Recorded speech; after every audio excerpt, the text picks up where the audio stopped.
wait until who knows when. Why don't you just go ahead? Everybody's listening. Would you prefer we wait till you're done with your presentation to ask questions, or ask questions at any time? Hi, this is Daniel. With me is Greg Atkin, our Managing Director of Market Development. We're happy to do whatever works well for you guys.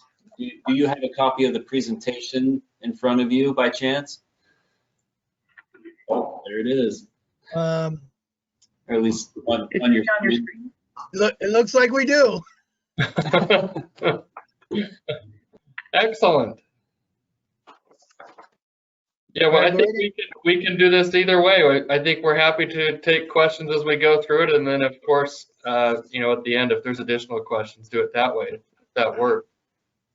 Okay, maybe as we go along, old folks like me tend to forget sometimes. Yeah, well, maybe if you have a question, just maybe raise your hand, and we'll try to pay attention to make sure we catch you. Good, thank you. All right, so just starting off with our proposal, first of all, let me just say that we are appreciative of being your air carrier for the last several years in Ogdensburg, and we are hopeful that we can continue the relationship that we've started. What we are proposing is a longer term contract this time. We're proposing a 3-year term up from the previous 2-year term. And we have 2 service proposals. One proposal is to continue as we have today, where there's a flight to Chicago and a flight to Washington Dulles. And the other option is to have 2 flights to Washington Dulles. The service would continue to be on the 50-seat jets that we have today that would be branded as United Express.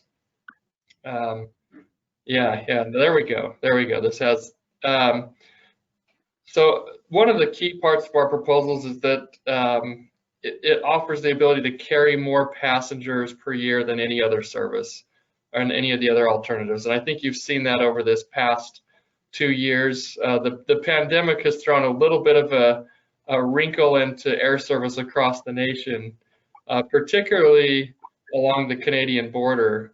But that will not be, at least in my view, a permanent situation. That will turn around.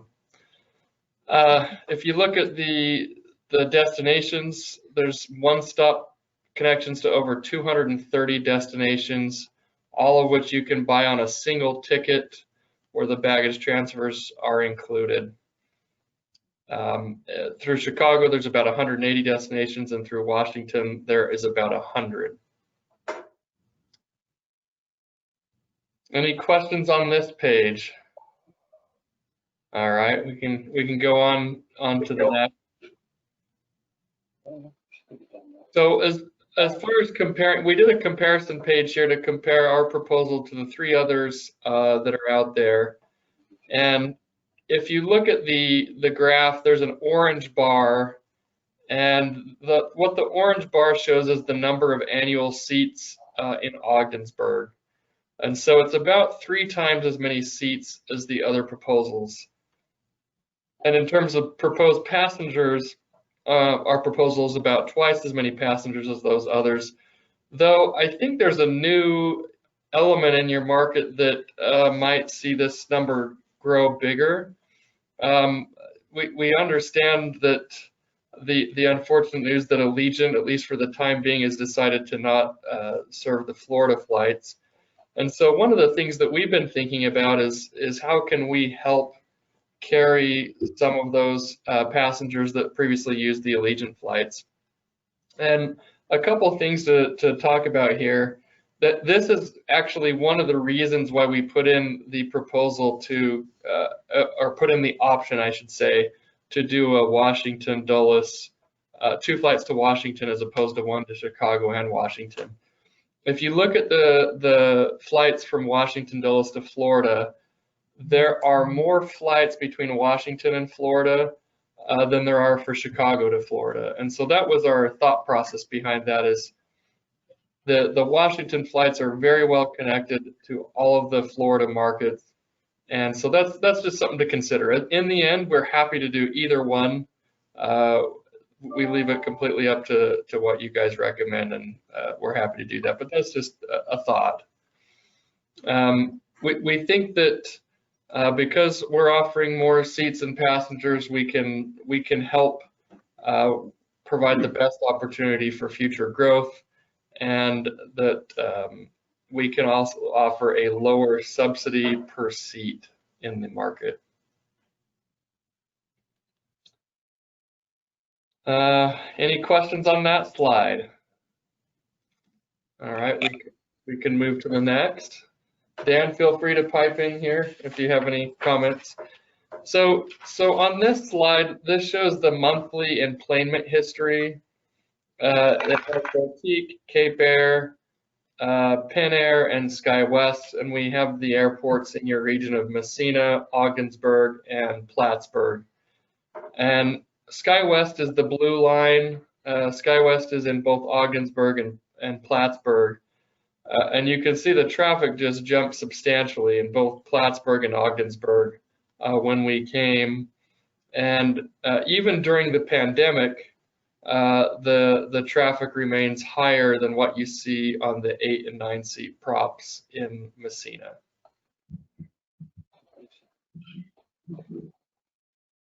All right, let's go to the next slide.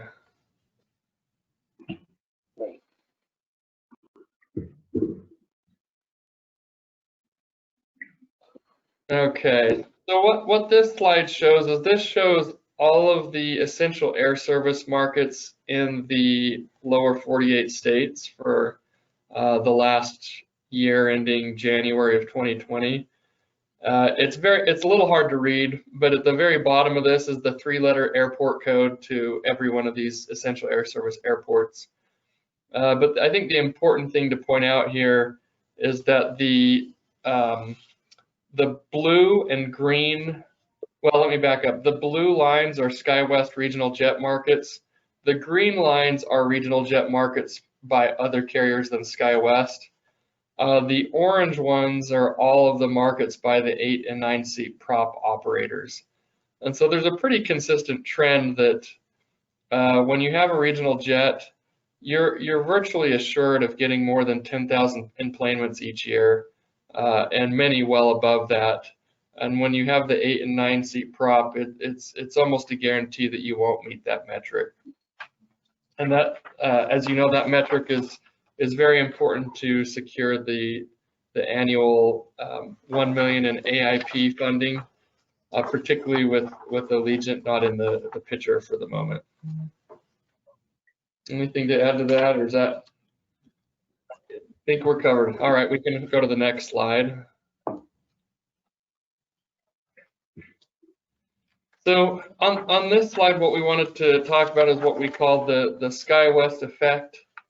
We've talked about how we offer more seats than any of the other proposals, and how the United Express jet service brings a globally recognized brand to Ogdensburg. You know, a few details behind this is that if you think about busy times of year, so holidays like Christmas, Thanksgiving, 4th of July, we're able to accommodate those surges in demand when they come because of the higher seat count. We can take large events for business travel or group bookings, which is a unique attribute, and the ability to offer a reliable air service on a globally recognized brand, we think helps attract customers to come to your area, particularly for tourism, and to spend their money in your community. Now we can probably scroll to the next slide. So we touched on this earlier, but the 50-seat jet with the United brand positions Ogdensburg very well to exceed the $10,000 enplanements in order to qualify for the $1 million in airport improvement funds. So that's really all that slide's talking about there. We can probably go on to the next slide.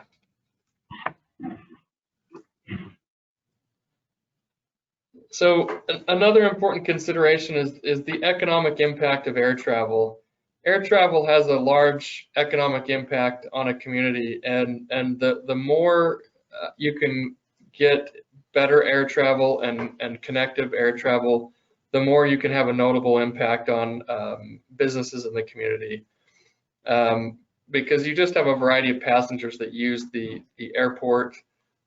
You have transportation services, tourism, higher education, healthcare systems. Those are just some examples of industries that are poised to benefit from well-connected air service.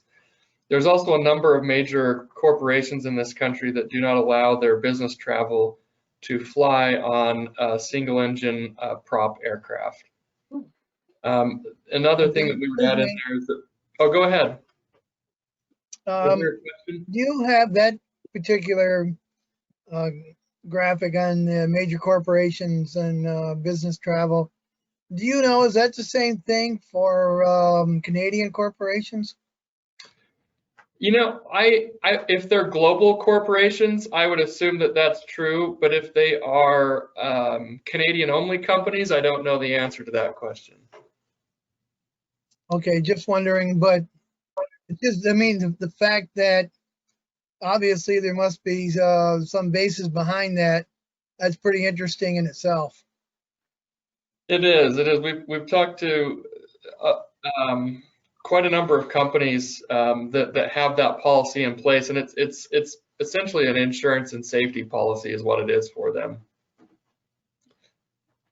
I think another thing that's worth mentioning is that branded air service or jet service can serve as a tool to attract and retain businesses and employees to the area. I think if people know that they can hop on a jet to either do business out of town or to go on vacation, that helps.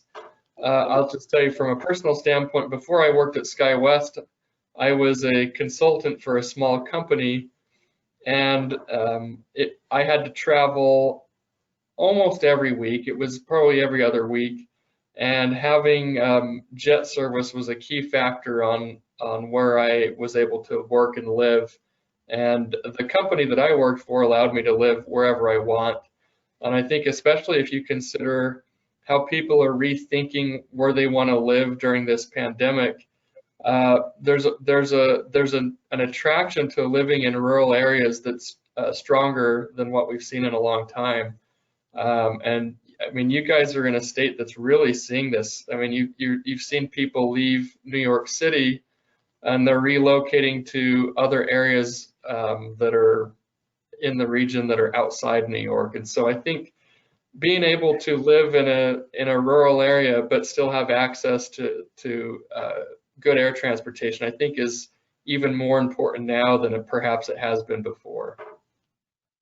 If we go one more slide, some of the attributes of the 50-seat jet service. For those of you that have flown, you will know these things because you've experienced them. But we operate about 150 50-seat jet aircraft.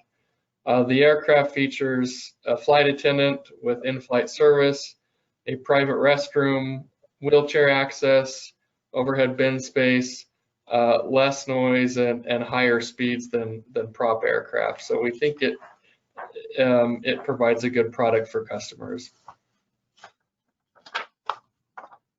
Go ahead. Maybe a stupid question, but on a 50-seat aircraft, I'm assuming 2 pilots always? That's correct. There's 2 pilots always on 50-seat aircraft, and I know this is worth mentioning, also 2 engines. So 2 engines, 2 pilots, 1 flight attendant. So good question. This next slide deals with the code share. Some of the other carriers that are bidding here have interlines or code shares, but one of the things that's unique about our code share is that the itineraries can all be booked on a single ticket, and uniquely the SkyWest proposal offers through pricing. And so what I mean by that is there is literally fares in your market filed from Ogdensburg to Orlando or Ogdensburg to Las Vegas. The other code share partners, they don't have that attribute. What they have is you can buy a ticket from, say, Ogdensburg to Boston, and then it'll take a different ticket from Boston to, say, Florida, and it'll combine it. But by having the through pricing that we have, it allows for more competitive options, because the computer reservation system is basically going to find whatever one is the lowest price and return that to the person searching. And so there is a through pricing advantage to the type of code share that we have. In addition, in the event of irregular operations, because we are considered a part of United Airlines, if there's a delay or something, I guess if you want to call it, the burden of responsibility rests with United through the entire journey. Whereas in some of these other cases, you can end up in situations where you're connecting in between carriers, and there can be kind of one carrier's pointing at the other that, hey, no, it's this guy's fault, not our fault. And there's a little bit of that can happen with both passengers and with luggage transfers. Okay, so let's go to the next slide. We have a map for you. So what this is this shows the essential air service markets that SkyWest has in the United States. We have 46 of them. And if you add up how long we have been in all these communities, it's over 250 years of experience in essential air service communities, including many in the northern tier of the country that experiences winter weather such as the type that you have. And so we are very experienced in flying in cold climates and in serving the essential air service markets in a variety of locations around the country.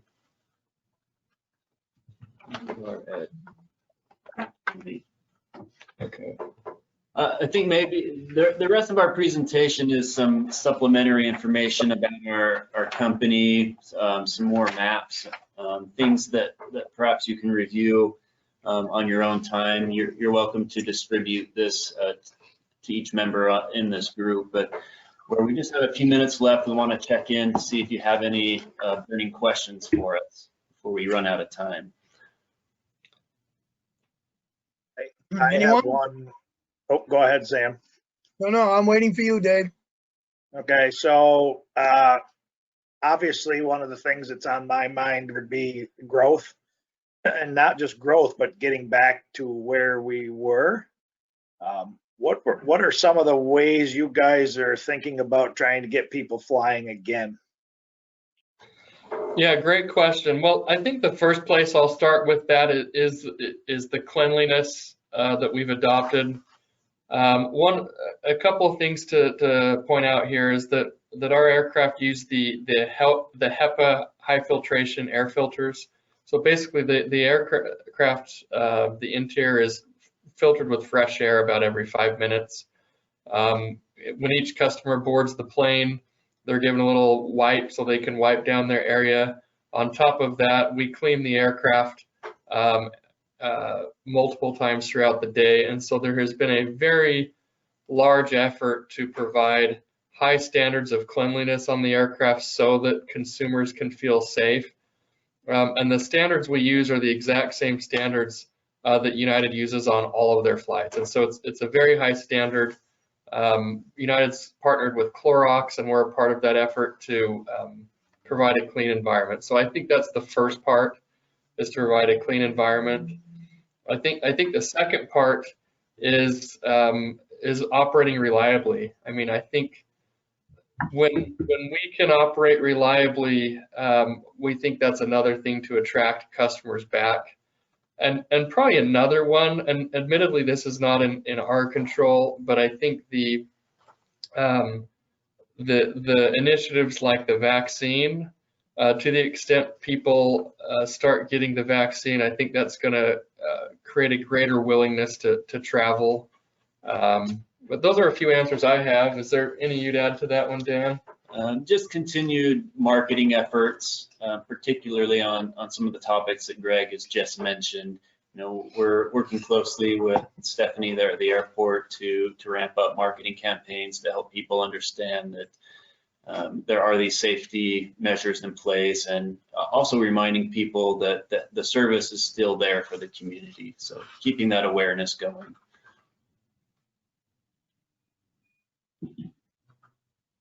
Anyone else?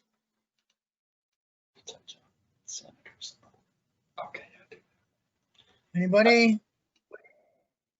I'm all set. I have some if everyone else is all set. Go ahead. So, if you would be upfront with us, have you been happy with the load factor at Augsburg prior to COVID? Yes, we have. I mean, I think the load factor has met our expectations. But having said that, I think you can put us in the category of we're always looking to do more and to push things even further. So I think our goal is, yeah, we want to get back to where we were, but I think longer term we would like to pass where we used to be, and I think that's possible to do. Okay, so let's say everyone is vaccinated by May, and by June, people are feeling comfortable enough to fly. I can tell you right now, when my summer starts, I'm going out west to see my sister I haven't seen in years, and I'll probably be flying SkyWest. And what if around that time, all of a sudden the demand is crazy, and we're filling your planes here at our airport? What can you do for us? That's a really great question. There's a couple of easy answers to that. So the first one I would say is that the government will subsidize us for 12 flights per week. The easiest thing we can do is we can go to 14 per week. But on top of that, and I can let Dan elaborate on this. We have added extra flights for special events or high demand time periods. Yeah, maybe just referencing our map of all the communities we serve. There are a lot of scheduling adjustments, whether it's increased seasonal service or special events like Greg is talking about. So we watch closely and work closely with each community to make sure we're not leaving any passengers on the table. So if that means we need more flights on specific dates or a season, that's something that we want to keep a beat on and stay close with you guys to understand what might be coming ahead. Okay. The existing agreement we have with space at the airport and everything else we do together, has that been working out? You know, so I'll tell you, there's some other folks we work with at SkyWest that take care of those arrangements.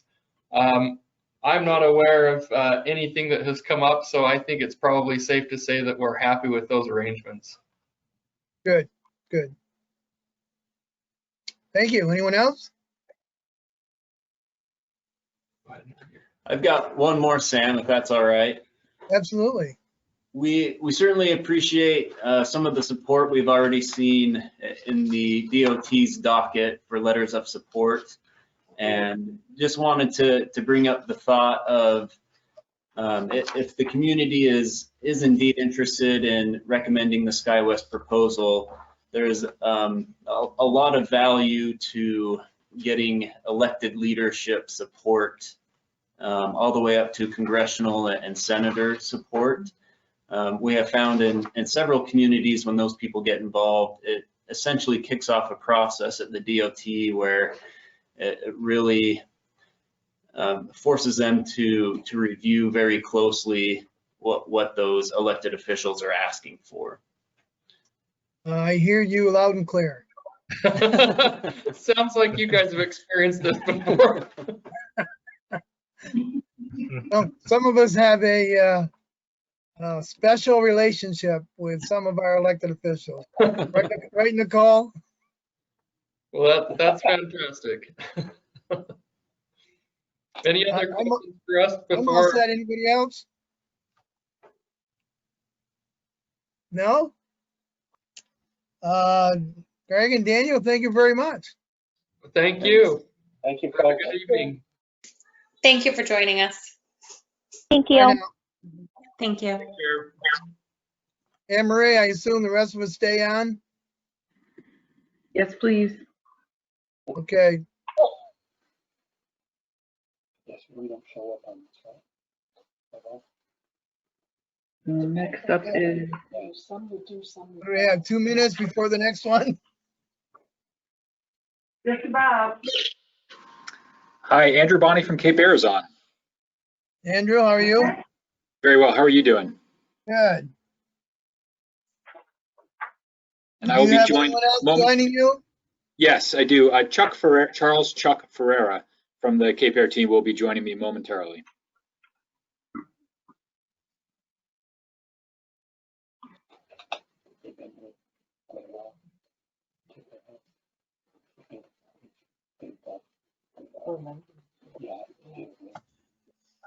Okay. Where are we? I think we have, still have 6 out of the 7 board members on. And the interim executive director is still on, I believe. Is that right? Anne Marie? I'm here, Sam, with Patty. Okay, and our chief fiscal officer. Yeah, Patty's with me. Yes, I don't know. Andrew, whenever you'd like to start, I think we're ready, or unless you're still waiting for Chuck, I think you said. Yep. While we're waiting for Chuck, I wanted to inquire about the ability to do a screen share here. I've got a couple of slides I'd like to go over if possible. Is that possible on this technology? Anne Marie? Hang on. Just 1 second, I have to deal with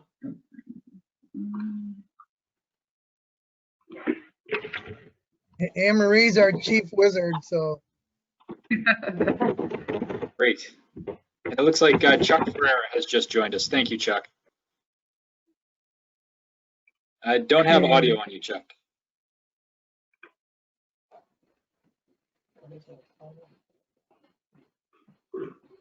Okay, I've just given you control, Andrew, so if you have something, you can share your screen. Great. And where's the button to do that? It's underneath the video camera, it should be. I see webcam. Up here. Is there something that looks like a rectangle under your webcam? Yep. It's full screen though. Oh, The control, people can see you, turn your webcam off. I mean, we can always just speak to it as well. But obviously the picture's worth 1,000 words, as they say. So in the interest of using your time effectively, I wanted to try and do that. Would it be possible just to email it quickly to Anne Marie and then she could post it for us? Yep, can certainly do that. That's a great idea. Let me do that. You can't send it to the email that you have for me because I won't be able to access that from this computer. So just let me send you a message. Yep. And I'll tell you where to email it. Thank you. Well, I appreciate everybody making the accommodation for the COVID situation that we're all in. I know we're all doing the best we can under the circumstances.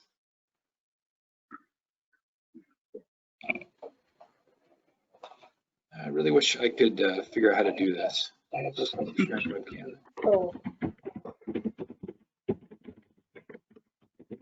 We've gotten very good at Zoom, for example, but this one's new to us. Zoom and Microsoft GoToMeetings have possessed us, but this one is a first, so forgive us. We're all learning how to bring new girls to the dance every new dance here. Screenshot. Maybe one of the things I'd love to talk about just as a preliminary is kind of where you are in the process.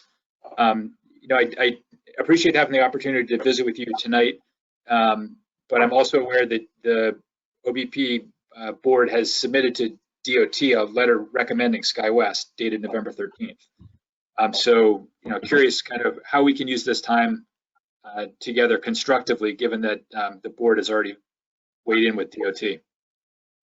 Well, Andrew, we've been fortunate enough to have airlines the past several years and Allegiant for a while.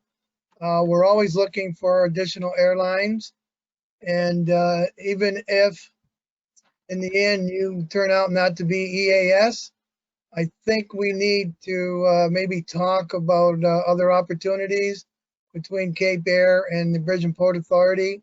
And we have 3 new members that have less than a year's experience on the board.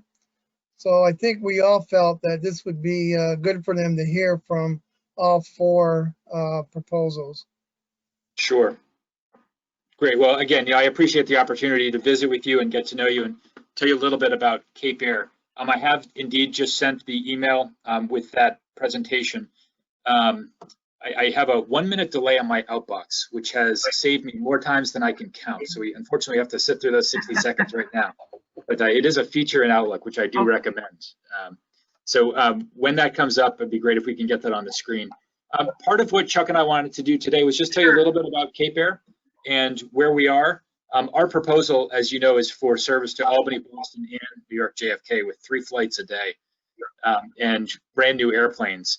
We had the privilege of serving Ogdensburg a number of years ago and would love to come back when it's the right fit for the community and for Cape Air. Cape Air's been around since 1989 in scheduled service. We grew from a single airplane in that first year to just about 100 airplanes now. And Chuck, you joined the company really early on. Maybe you can talk a little bit about the culture of the company and your background with the company. Sure, delighted to be associated with Ogdensburg again. I was the guy who opened the station the first time we were there, so I have fond memories of our former experiences there in your community, and would be delighted to come back. I was younger then, thinner then, and I was even younger and thinner when I joined Cape Air in 1992, 28 years ago. I was a young graduate student preparing for a lucrative career as an academic in philosophy and theology. And I needed a job. And a buddy of mine said, "Why don't you work for the airlines?" I said, "I'm studying philosophy. What do you mean working for the airlines?" And they said, "Aren't you from New Orleans?" I said, "Yeah." They said, "Have you had your first winter in New England yet?" I said, "Uh-uh." They said, "Do you know what kind of benefits you get working for an airline?" I said, "Uh-uh." And they said, "Almost free travel home to see your mama." I said, "I'll do it." So I switched my wagon to this funky little company called Cape Air. And it was going to be a simple thing to get me some cash and to get me home to see my family while I finished my studies at Boston College. And quite honestly, I fell in love with the company quite unexpectedly. Maybe you'll see some of the slides if we can figure a way to show them, but you'll see the picture of our founder and president. Our founder, Dan Wolf, was at that time a young aviator, and he was gathering people around him who weren't necessarily business people or even aviation aficionados, but people that he felt could really understand that it was all about relationships and service. And at first it sounded like a good pitch, but then as I got into it more and more, I realized that this was the real deal. And it allowed a former philosopher theologian to build a career at an airline and be very happy and privileged to do it. I share with you one of our mantras, which is called Mocha Hagadi. It's spelled MOCHA HAGOTDI, and it stands for make our customers happy and have a good time doing it. And this was something that Dan created at some managers meeting. We thought he had a bit much, but we all bought in and we started using that as our company mantra. Make our customers happy and have a good time doing it. It was so simple, but it was so true. And that's kind of what's run through this company for 30 years. And it's what keeps me there. I'll tell you, that mantra stuck and became infectious such that the tower guys at Logan would sign off to our pilots with the phrase Mocha Hagadi. So it permeates our culture, it permeates our people, and should we be honored to come back, I can promise you a team of folks from the ground crew to the pilots to all those back in headquarters who support the operation, a team committed to safety first and a real commitment to customer service and to joy, which one doesn't often associate with airline travel. So that's a little bit about my story and my love for this company. Thanks very much, Chuck. Anne-Marie, thank you very much for pulling that up. If you could go to full screen presentation mode and then go to the second screen, we'll be good to go.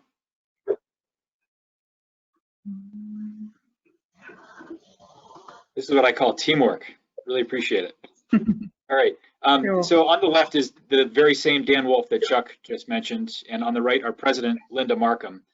Cape Air is now an employee-owned company, and as Chuck said, the employees are empowered to do the right thing by the customers. I mentioned we started in 1989. We now have just about 100 airplanes, and we're serving 36 communities today and 660 employees right now. Pre-COVID, we were serving about 500,000 passengers per year and operating 100,000 flights per year. So operationally really intense, which means that we've really honed the operation. Next slide, please.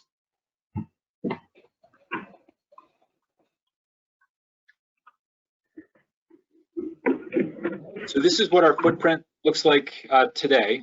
If you could just go back up one, please. Sorry, did I go too many? There we go. Yep, just back up one, perfect. So these are our route maps today. So you can see we've got a real great footprint in the Northeast. That's kind of our home territory. Chuck is based in Boston, where he's on the call today. I'm at the headquarters here in Hyannis. But we've got now 10 destinations served from Boston. It's a very big hub. We partner with JetBlue there. We also have an operation in the Caribbean, not a bad place to do business trips, an operation in Montana, and then an operation in the Midwest, hubbed at Chicago and St. Louis. Next slide, please. So our proposal for Ogdensburg was predicated on our knowledge of the community and the feedback that we had prior. There were multiple constituencies that we served when we had the privilege of serving Ogdensburg. There were definitely folks who wanted to get to and from Albany, the state capital, for the connectivity to Florida, right in Albany, and for any number of sort of local reasons. But there was also great connectivity onto Boston, where Cape Air interlines with almost all the carriers that are serving Boston, providing truly global reach for the North Country. And then in addition, we're proposing service down to New York JFK, so that the Cape Air service would provide Ogdensburg with 3 flights per day, 2 that continue on to Boston, 1 that continues on to New York JFK. And at Kennedy, Cape Air would be located in the JetBlue Terminal T5. We're very closely affiliated with JetBlue. So we really are providing 3 destinations in our proposal for Ogdensburg. Next slide.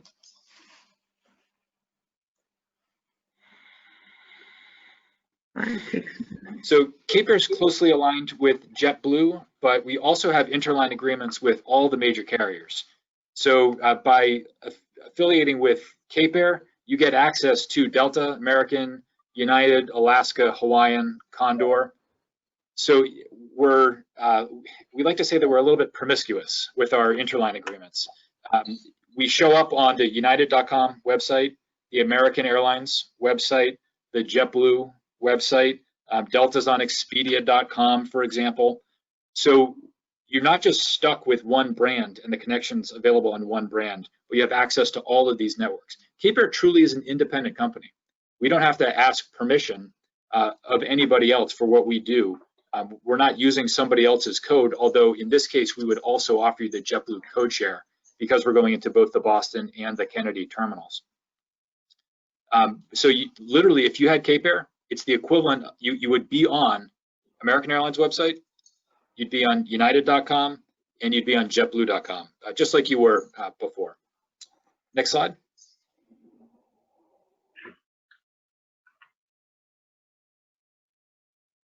So the other great feature of Cape Air's proposal is that we are undergoing the process of refleeting with brand new twin engine aircraft, when we were serving Ogdensburg before, we were serving it with our legacy fleet of Cessna 402s, which meant that we had some of the oldest aircraft in the domestic fleet. I'm delighted to be presenting to you today with the newest aircraft in the domestic fleet. We literally took delivery of our 18th TechNam in Hyannis this week. Just flew over from the factory, and we will have the full complement of 20 from this year's order book by the end of this month. So that we're taking the deliveries fast and furious. It's a terrific airplane, basically custom designed for Cape Air's operation and for serving small communities, which allows us to operate high frequency service and provide the connectivity into the national and international air transportation system. Importantly, it's got 2 engines for safety, and it is able and designed to fly on just 1 engine. So you never have an issue of single engine, nighttime, remote, mountainous terrain, where if you lose the engine, as reliable as it is, if you lose it, you could have a real problem. With this airplane, not an issue. That's why we have 2 engines on this aircraft. It's a 9 passenger seats plus 2 pilot seats. It is certificated for single pilot, but the vast majority of the flights in it, Cape Air operates with 2 pilots. Next slide, please. This is a shot of the interior. Because it's a high wing design, the seats are incredibly far spaced out. I'm 6 feet tall, and I can cross my legs in any of the rows. And because each seat's a window and an aisle, you've got lots of personal space. The windows are enormous, and they're spaced out perfectly so that each seat has a window right on your seated eye level. Terrific views looking down, which, coming up to the New York North Country will be really spectacular. And then the next slide is a close-up of the avionics, completely modern flight deck, glass cockpit. So it's got the absolute latest and greatest. Next slide, please. So our proposal gives you 3 hubs, Albany, Boston, and New York. It gives you the newest aircraft in the domestic fleet. It gives you 3 flights per day, so that the most convenience of any of the schedules, and then our promiscuous interline agreements with all the major carriers, so we can really try and make everybody happy, regardless of where they're trying to go. In addition, our marketing budget and our marketing team is really robust. We've proposed $85,000 per year per community for marketing. So we can do we can have a tremendous amount of fun with our marketing team of 4 professionals, full-time professionals, Cape Air's marketing team. Planes and pilots would be based right in Ogdensburg. We, of course, buy fuel at the airport. And one of the neat things that's unique to Cape Air in this proposal is we're just down the road. So if there's ever issues that come up, this headquarters building's a stone's throw away. I've got a ramp full of airplanes just outside this hangar, where I can hop in an airplane and be with you in 2 hours, assuming I'm welcome, given the COVID restrictions. So we're just down the road. So with that, Chuck, any parting words? Nothing to add. Open to any questions you all might have or things you want us to elaborate on. Anyone have any questions? Yeah, Sam, I've got one for Andrew. On the new your new plane there, what's the altitude that would fly at? Is it a pressurized cabin? Yep, so it is intentionally not pressurized for a whole bunch of reasons. For the relatively short stages that we would operate, for example, in this one, like down to Albany and then onto Kennedy and onto Boston, if you're pressurized, it involves a whole bunch more weight on the aircraft and systems. And on a short stage, you just don't get into the altitude. So we are certificated to fly up to 14,000 feet, but typically we're much lower. Okay, and then one kind of a little wonky question here. I noticed, since you go to Albany, then you go to Boston or to New York, do you intend that you expect to pick up passengers that are unsubsidized going, either from Albany to New York or actually New York right straight to Boston, kind of unsubsidized? Is that how that would work? Yeah, that's a great question. So this is exactly what we did before when Cape Air served Ogdensburg. We also continued on to Boston. And the way we ensure, I suspect the heart of your question is, can you make sure that there's seats for the Ogdensburg customer to get all the way through to Boston? And we do that with pricing. So we're hosted in Amadeus, which is one of the largest reservation systems in the world, and it allows us to do differential pricing. So that the ticket from Ogdensburg to Boston would be significantly less than a ticket if you were going just from Albany to Boston. And we can do that to make sure that we're not blocking Ogdensburg passengers from going anywhere they want to go. If there's an empty seat, day of flight, and nobody from Ogdensburg wants it, yep, of course, we're happy to sell a ticket to someone just going Albany, Boston, but that's not what the purpose of the service is. Okay, yep, that was the answer to my question. Thank you, Andrew. Yeah. And can I ask a question? I find it fascinating all the time that this airline or boutique or others want to provide the same service from two airports that are so local to each other. Why is that? And if you say you can't answer it, that's okay too, but I'm just curious as to why that is. Sure. Why not choose different destinations for both airports? Sure. That's a really good question. I don't mind answering it all. We're an open book at Cape Air. That's one of the nice things about sort of being one of the owners, as all the employees are, is we can speak freely from that perspective.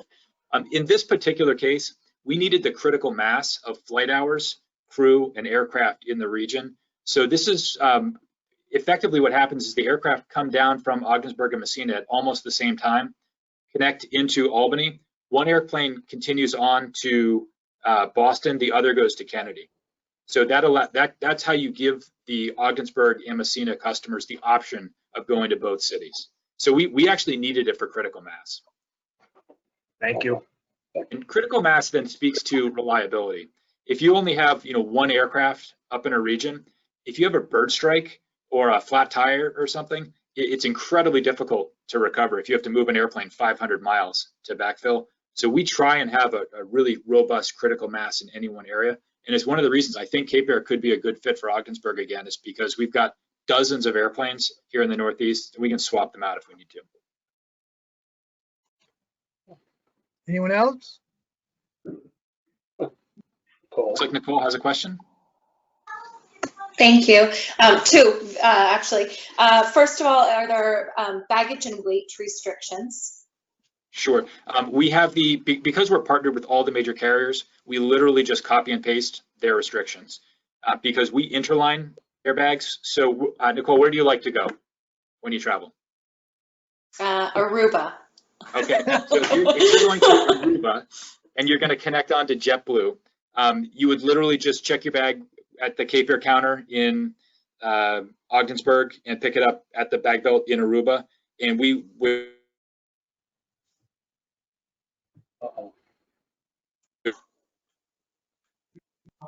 You're back, James. We froze. You froze on the last half of your. You got us to Aruba, then you didn't tell us what to do. Thanks, Chuck. So what I was saying is, when you check in at the Cape Air desk in Ogdensburg, you don't pick your bag up again until you get to Aruba, and we literally just use the same criteria that JetBlue would use if it was a JetBlue station at Ogdensburg. So yes, there are restrictions, but it's just the literally copy and paste from the major airlines. Okay, and the next question is similar climate areas that we have, types of weather patterns that we see. What is your dependency on good weather in order to fly, and what is I guess similarly cancellation percentages in similar climate zones as us? Sure. So Cape Air's got a lot of experience flying in cold weather. First we were privileged enough to serve Ogdensburg for almost 10 years. So we've actually been in that particular climate. Today, we've been in Saranac Lake for over 10 years now. And in addition, we've now got over 6 years experience in Montana, right under the Canadian border. It's pretty cold there too. So we've got lots of good experience flying in cold climates. That's absolutely not an issue. The aircraft are, of course, certificated for flight into known icing. So, again, not a big issue there at all. We are, of course, very careful operationally. We have absolutely no interest in taking unnecessary risks. Our company controllable completion rate is better than 99%. We care passionately about reliability. Every morning at 09:30, the president of the company, Linda Markham, convenes all of the senior leadership of the company to talk about the day's operations, the start of the operation, and any for that day, and any changes we need to make through the day to ensure that if there's any glitches that we've caught up, and to ensure that we're going to be prepared for a good start in the morning. Anyone else? Tony? Tony still with us? No, yep, I'm here. I don't have any questions. Okay, I do have a comment, Andrew and Chuck. The service to JFK and anywhere in New York City, I think is, a pretty interesting proposal. That's one thing I think we need here is that connection. A lot of people and other board members have mentioned it, ask us about service into New York City. I think that would be a full plane just to New York City. So that's interesting that you've included that in your proposal. And then your partnership with JetBlue, don't they continue on to a lot of Florida destinations? They certainly do. Yeah, they really dominate the north-south traffic, both from Boston and from Kennedy. That's their bread and butter, is going back and forth to Northeast corridor, if you will, down to Florida. So you have no problem getting into JFK, I take it? We have actually already received the slots from the FAA to get into JFK for this particular schedule. We took the liberty of applying for those slots. Sorry, I do have. I'm sorry, go ahead. Sorry to interrupt. This flight to JFK, is that direct from Ogdensburg, or would it would stop in Albany first and then go to JFK? Yes, it stops in Albany. That's correct. Okay. Still very, very, very interesting designation. Time on the ground in Albany, just out of curiosity, are we looking at just a refuel and grab additional passengers if needed and then take off again, or is it a layover? No, it's very brief, and we have a great little gate area. So it'd be 20-25 minutes at Albany. It's enough time to use the restroom, grab a bottle of water, and hop back on the airplane. Andrew, I've got one more question. Was this slot a result of the pandemic, and would that be something that, basically you could get kicked out of? Or no, this is a Cape Air. It's a great question. It's a Cape Air Indigenous slot. It's got our name on it. Oh, good. And it's yours as long as you need it. That's correct. Yeah. Okay. That's right. Thank you. Yeah, we started going into Kennedy, what was it, Chuck, 2 or 3 years ago? And we started getting our own portfolio of slots at Kennedy. So, and we've been doing that outside the AS program. So we fly Martha's Vineyard to Kennedy on a year-round basis with Cape Air Indigenous slots. So you've had plenty of experience there. Yep. JetBlue actually is our partner who handles our operation in at JFK. So we were their first partner and still work together very happily in many different cities, and they handle us there. So it's right in the middle of their operation. Thanks, Chuck. I'm going to go out on a limb here. I see Steve Lawrence. I don't see your face, but Steve, were you around when we first were there? I've been here 19 and a half years. Yes, I was. I remember you too. Okay, I remember having lunch with you and my colleague Pete Farrell. I think you were working with Rhodes at the time. As I recognized your name, but I couldn't see your face. So it's nice to hear your voice again. Yeah, Chuck, we were just kind of a one-man band back then. I had one person at the airport, and then until you guys came, we really got organized when Cape Air came. And I can say to the other board members that while you were here and you were everything that you said you would be. So I can attest to that. So, thank you, Steve. Very kind, and it's really, really good to hear that. Good to see you, Chuck. You too. Thanks. Good. Anything else from anyone? No? Andrew, Chuck, thank you very much. Hey, pleasure. Thanks for having us on. We appreciate it. Thank you very much. Thank you, Andrew and Chuck. Thank you. Bye now. Care. Thank you. All right, thanks. What's this? It's screen share. Yeah. Okay. I would just add that I used to fly Cape Air a lot. And if it wasn't for the seating capacity, this would, Yeah. to me, if that didn't matter, this would be an easy decision for me. They did what they said they were going to do. And you aren't in Albany very long for anybody who's done it. Yeah, interesting. That I'm telling you, that New York City market, wow. You get into New York City, we'll have to talk about that. Anne Marie, anybody else on? Yes, we have Mr. Warren from Boutique. Good evening, everyone. We should also have Brian Conrad, our VP. Oh, you're muted.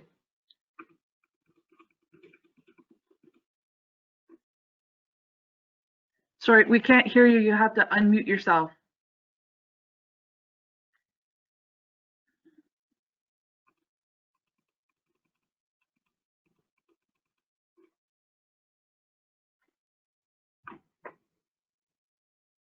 We all have a slightly different value proposition.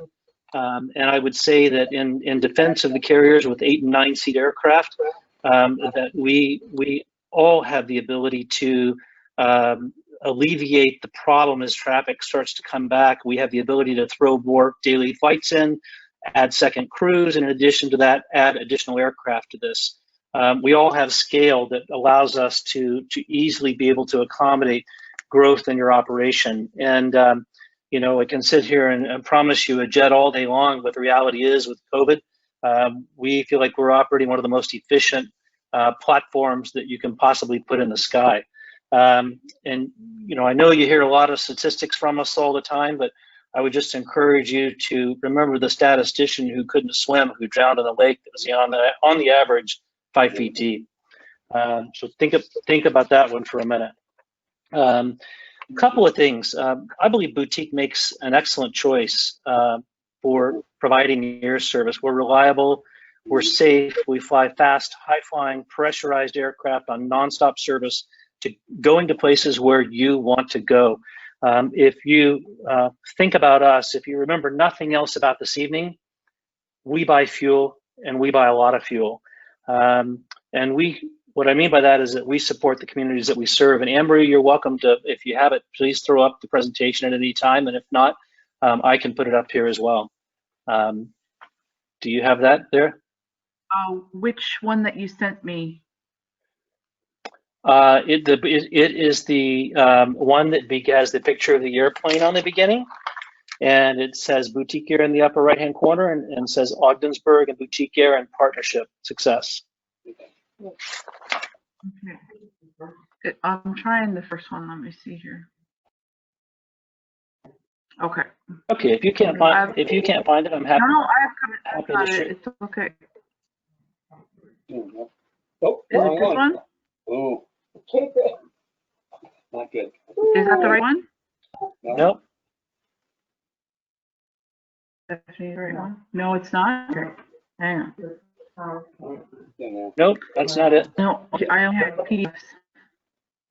That's something that I would love for the board to point to, marketing piece we put together, just talking about the air service. Well, it is the Ogdensburg Bridge and Port Authority one. Thank you. Since we have a couple new board members, while that's coming up, I'm just going to talk a little bit about the EAS program. This is a program that has about $100 million in contracts that come up for bid every year. Originally, it was created in 1978 when they deregulated the airline industry. And the idea or concept behind it was that the Congress knew that small communities would lose their air service as a result of deregulation. They created the EAS program. It's reauthorized about every 3 years. So it is important to get congressional support for the program as a whole, not just support for particular airlines, although that is certainly important as well. Originally, there were 746 communities in the program. There's 174 that still qualify for the program today, and 63 of those are in Alaska, just to give you an idea. When the Department of Transportation decides what carrier they want to give you, they look at service reliability as the first criteria. They look at, and not in not necessarily in preference or in any greater percentage necessarily in terms of weight, but they look at service reliability, contractual marketing relationships with major carriers like CodeShare as an example, community views. They look at interline agreements, which are your baggage transfer agreements basically. And, you know, for example, the ability to be able to buy a ticket right on a large airline's website. They also look at, you know, the relative subsidy amongst the airlines. And the process is they basically issue an RFP. The RFP is responded. It's a sealed bid on a best and final basis. They then evaluate the type of service and make a decision on the type of service that the community needs. They solicit the community's views and they make a decision. And one of those community's views is the vote that the board has. And I will say that that probably carries the greatest weight in terms of what the board says they want to happen along with the community views. So that's a little bit about EAS, and I'm just going to swing and shift. And if we could look at page 2, please, I would appreciate it. It's not numbered. Is this not page 2? No. The next one? I see page 3. So the one before that. Okay. Okay. So I'm happy to share, Anne-Marie, if it's easier for you, I'm happy to share my screen as well. Just let me know. So thank you for helping, Anne-Marie, I appreciate it. No problem. Great thing is you know, I put down some potential goals here for Ogdensburg, for the Port Authority. And you have a great example just down the road from you in Messina. We're a great partner with them. What you will hear from them is that this year is the first time that airport has ever turned a profit, and they will tell you it is because we buy fuel from them. We bought about $400,000 of the fuel from them, and I think that that's a key consideration. I know that SkyWest does not buy fuel here. They store it here, but they don't buy it from you. All 3 of the other vendors will buy fuel from you, so it will make a significant difference to the budget of the air, in particular at the airport. But I believe that we have the possibility, because our airplanes burn more fuel, to buy more fuel as well on an annualized basis. So just looking at this is that I understand that it's important to select an air service that gives you an opportunity to grow. I understand everybody loves the jet. I like the jet. I especially like the jet when I've got a lot of room on it and there's not a lot of passengers. This is a different time with COVID, and this is an opportunity for you to consider what needs to be done right now in this time period and work with a carrier that has the ability to grow with you for a period of time. And if we can't meet the growth goals 2 years from now, then it certainly would make sense to hand this back off to a 50-seat jet, whether we have it or whether SkyWest can provide that for you again. We think there's an opportunity to make the airport a profit center again. We believe that one idea to consider is eliminating Part 139 costs right now, but that might cause you a problem if Allegiant decides they want to come back in here if the border opens up. But given what Trudeau has said in the last couple of days, it's not likely that's going to happen anytime soon. But we know we can help you with increase in revenues from the fuel sales. And again, we think this is an opportunity for you in swapping service to our turboprop service to keep a fast, pressurized aircraft that can fly in all weather conditions. And you know that we're operating this reliably in and out of Messina for the last 3 years there. And then the last thing I want to talk about is green aircraft jobs and what we are actually doing in the community right now. Anne-Marie, if you could go to the next slide, please, I'd appreciate it. So probably the biggest difference that I think we can add, and the other 2 carriers that are bidding on this service that are smaller can add, is that we can all offer more daily departures for added convenience. We suggest considering Boston for Florida connections. We're going to show you an example of what it's like to connect from Messina to Fort Lauderdale. We've been very active in our marketing arrangements with United in highlighting that service as well. But we think Boston, United in particular, offers excellent Florida connections. We suggest considering Baltimore in one of our bids to drive more travel. What we found in the past, we've looked at historical traffic in and out of Baltimore, and we believe we can help Messina increase their employments by going to Baltimore. We think that's a place you should consider as in addition to that. There's 80 domestic and 13 international destinations that are available on a daily basis out of Baltimore. Southwest is by far the dominant carrier. Spirit is number 2 out of there, and they're both low-cost carriers, which would be attractive to Ogdensburg travelers and snowbird travelers as well. We think New York LaGuardia would make excellent sense right now because there's a lot of restrictions on interstate travel. There's less restrictions on intrastate travel. We think that by offering New York LaGuardia, that you would have an absolute capability of filling up more airplanes right now and consistently delivering full aircraft back and forth between the two destinations. And that's why I think the bid that Cape Air put forth and we put forth make a lot of sense in that regard. We also threw in Philadelphia as well. It's a little bit further away, but there's over 500 daily departures to 140 different destinations that you have an opportunity to connect to by service to Philadelphia. And then we threw Albany in there because we heard some feedback that some people wanted to stop and wanted to go to Albany. So we're happy to consider Albany as well. But the key is that probably the other great thing about us is, one, we buy fuel, two, we're flexible. So if you're not happy with how things are working out, we're more than happy to switch service to a different city. And we have over a 98% completion rate right now, which I think is the standard for the industry. If you could switch to slide 4, please. Next slide. Thanks, Anne-Marie. So I'm going to talk about OGS as a profit center, and I'm going to title this the $500,000 swing. I'm not saying that you should do this. I'm saying there are things to consider. There may be not things to consider for tonight, but there are things perhaps to consider in the future on a longer term basis. Eliminating some of the Part 139 requirements can dramatically reduce costs. And if you select an airline like Boutique that buys 10 to 15,000 gallons a month, depending upon how much we fly out of here and what type aircraft we fly, you're looking at $360,000 to roughly $540,000 in sales of jet fuel. Next slide. A little bit about Boutique Air. We're the largest operator, the PC-12 in the world. That is the aircraft that we bid. We have 28 aircraft in the fleet. We fly more hours in PC-12s than any other operator, more than the U.S. military, more than Plain Sense. Nobody else even comes close to that. And along with that, gives us a lot of redundancy, a lot of experience and maintenance capability. We are the second largest, and sometimes either the second or the third largest provider. I know as of August 31st, we were the second largest EAS provider by revenue, not by contracts, but by revenue. We transport over 200,000 people annually to hub cities with over 100 daily, and the emphasis here is on low fare flights. And last year, Forbes ranked us as the #1 most efficient, literally the fastest airline in the United States. Number 2 was Hawaiian Air. Number 3 was Southwest. I believe Cape Air was number 13. Nobody else was even in the top 50. So what that means is that when there's a scheduled block time with the type of aircraft we fly, we were the airline that met those block times most of the time. And this service that looked at all these flights, looked at every U.S. airline, every single operation or flight that they made in a full year to come up with the fact that we were the fastest airline in the United States. Next slide, please. That's the Boutique commercial for you. So here's a little bit about how we deliver for you. This is the Pilatus PC-12. This is actually an aircraft that I've flown. I've got over 5,000 hours in this aircraft. I've instructed in this aircraft. I've instructed a lot of Boutique pilots in this aircraft. It's an 8-seat executive style aircraft.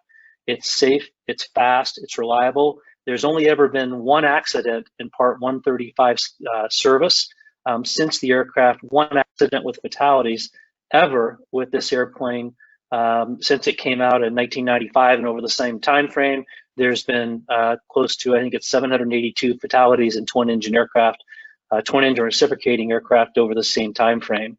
As an airline, we have multiple interline agreements. We have 2 primary agreements at the current time. One is United Airlines, and the other is American Airlines. So you have the opportunity to go right on their website to book flights and get the throughput, the through ticketing all the way to destination, no matter where that is in the globe that those other airlines fly. And I think the primary difference we can offer, and your other 2 bidders that are providing smaller aircraft options, is multiple convenient daily low-cost flights. It's a significant advantage over what you have right now. And I believe at this very moment, it will drive employments for you. It is driving employments in other places. And we have a proven track record of increasing traffic in the places that we go. Next slide, please. So this is a different aircraft. It's called the Piaggio. It's an Italian-made aircraft. It cruises at over 400 miles an hour at 41,000 feet in an 8 or 9 passenger configuration. It has a stand-up cabin for those of us that are less than 6 feet tall. We've had 2 of these aircraft for the last 2 years. We're going to give it a shot with this aircraft with Messina. We're going to back it up with a PC-12 as well to ensure reliability. And given that we're going to have 1 of those aircraft type in this region, it would make sense to have another one here as well. So we're willing to consider this for you also, but our bid was strictly for the PC-12. So this is just something for you to consider as you think about how you might work with us going forward. Next slide, please, Anne-Marie.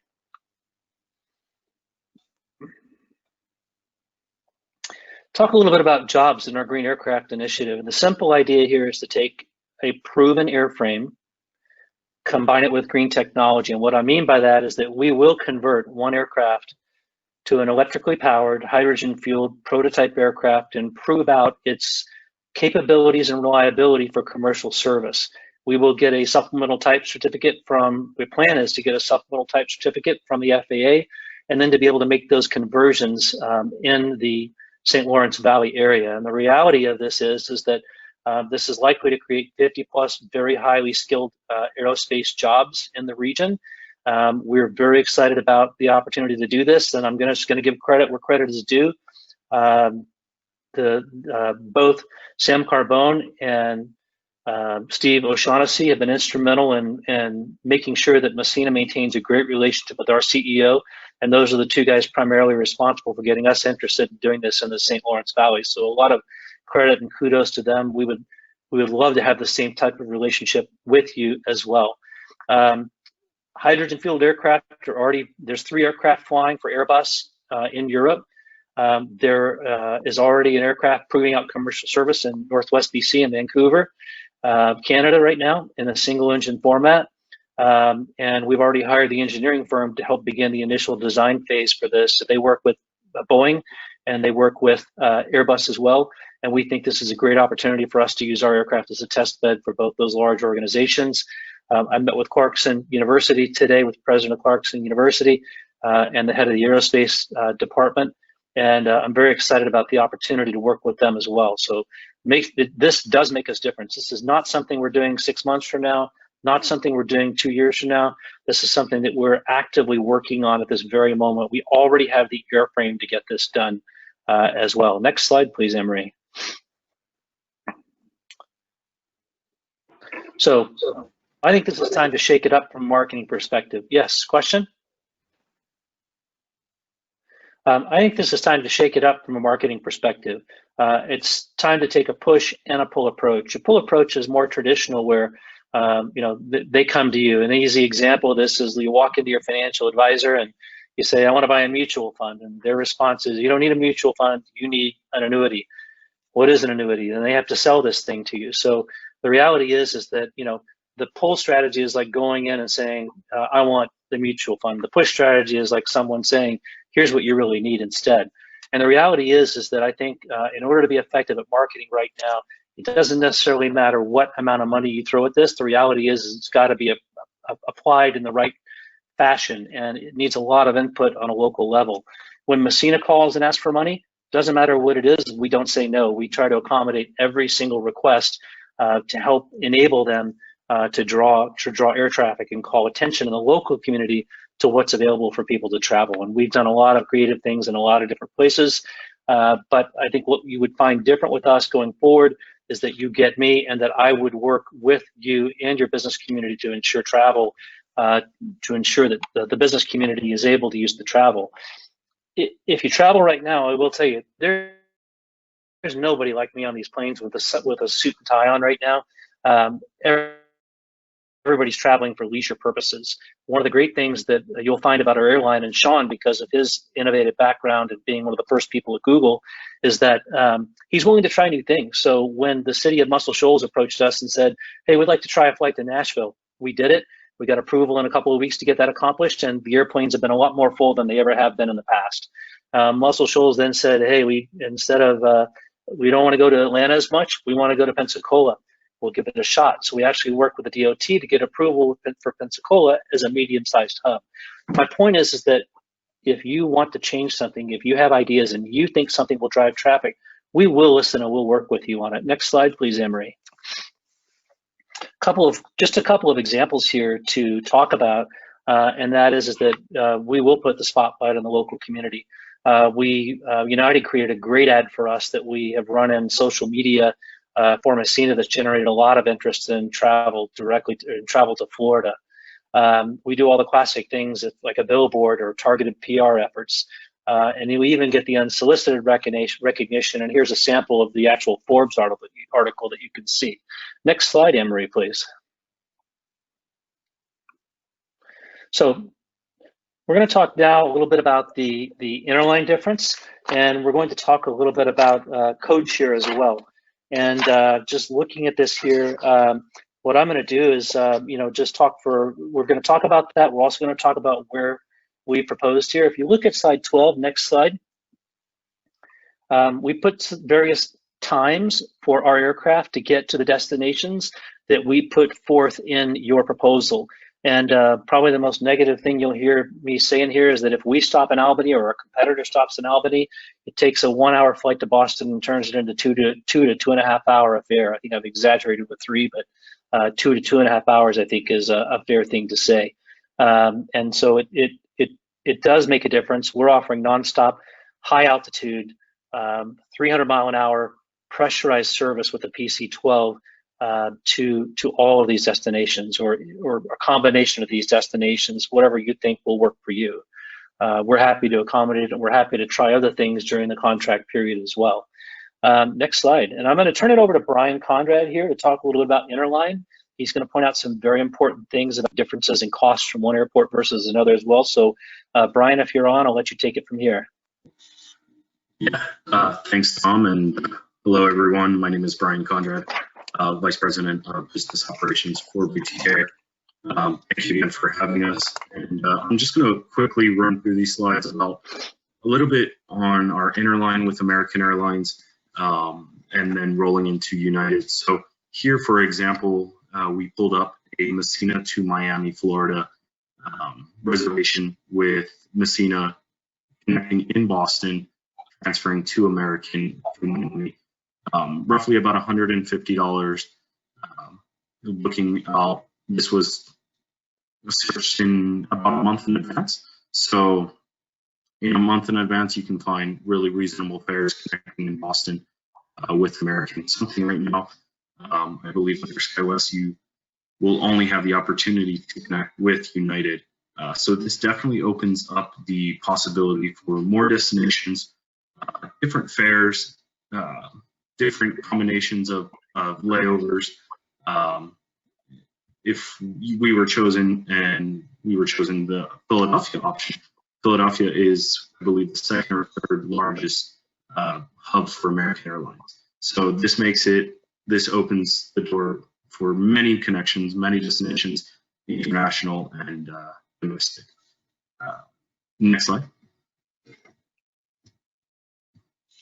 Going into our United code share, so this is a code share where you are able to redeem miles for your tickets, and you do not need to even purchase a United fare to gain the miles that you fly with boutique fare. So for example, our passengers that are going from Messina to Boston, and that is the final destination, they will earn miles on that one little segment. So a lot of passengers have really loved this option.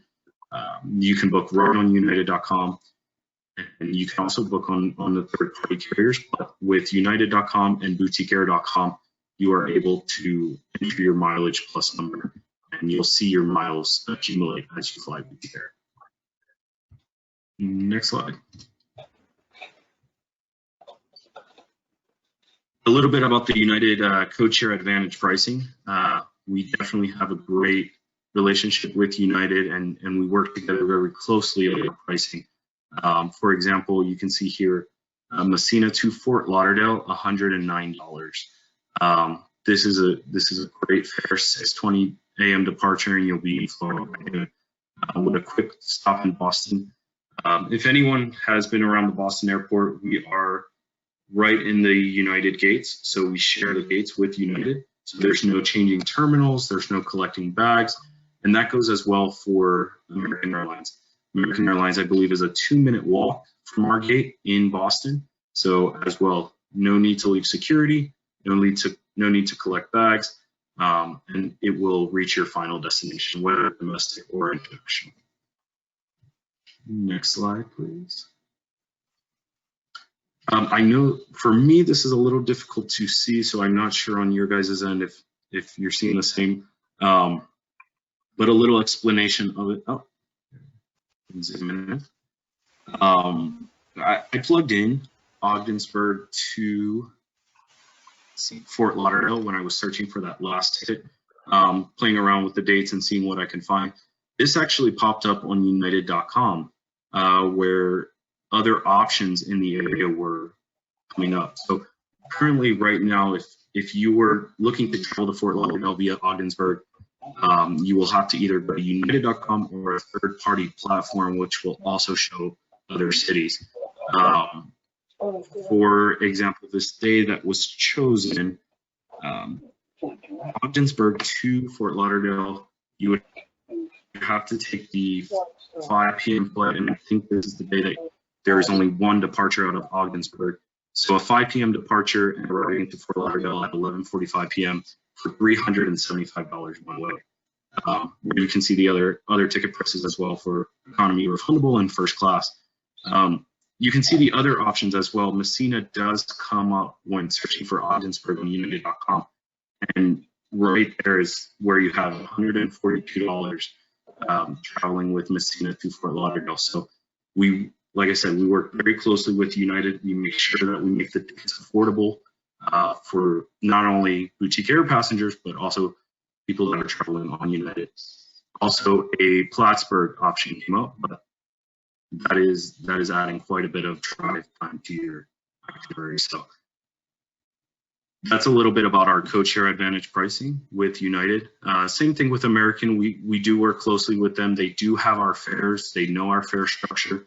So you'll never see, for example, fares $375 departing out of any boutique air city. So next slide, please. A little bit about our traveler experience. So we do have the mobile boarding pass. This means that if you're in Boston, if you're in any of our major international airport locations, you have the ability to log into our website, plug in your confirmation code, and you'll have your mobile boarding pass right there. So you can go straight to the gate just like all the majors. We also do have the at-home check-in and print boarding pass option. We have a managed flight portal. So for example, if you need to make last minute changes to your itinerary, you can just go on our managed flight portal. We do not have change fees, and I'll get into that here in a little bit about our bag fees, changes, pets, UMs. Also complimentary onboard beverages and snacks, wheelchair services, and we do disinfect all our aircraft every day after each flight. So we do not wait until the end of the day to disinfect. We disinfect after each leg. Also with communication, we do have a 24-hour phone support system. We do have local phone numbers, and we have a new live customer service chat that we've been receiving a lot of inquiries on, and people are really liking that option that you can just pick up your phone and chat with the agent. So, next slide, please. And then here is a little bit about the fees, ours compared to other airlines. So for change fees, fees, and pet fees, we currently do not charge any fees for these services. SkyWest, Southern, Cape Air, Silver, we kind of threw a few in there. You can see how your ticket price really racks up. So take, for example, that $375 ticket to Fort Lauderdale, but you're also traveling with pet. That's an extra $150. If you need to change last minute, that's an extra $200. So things start to add up when you do need these additional services. And the people in Messina have really appreciated the way that we set it up for them, that they have control of their itinerary, they have control of their travel plans, and we're not here to break the bank. Next slide, please.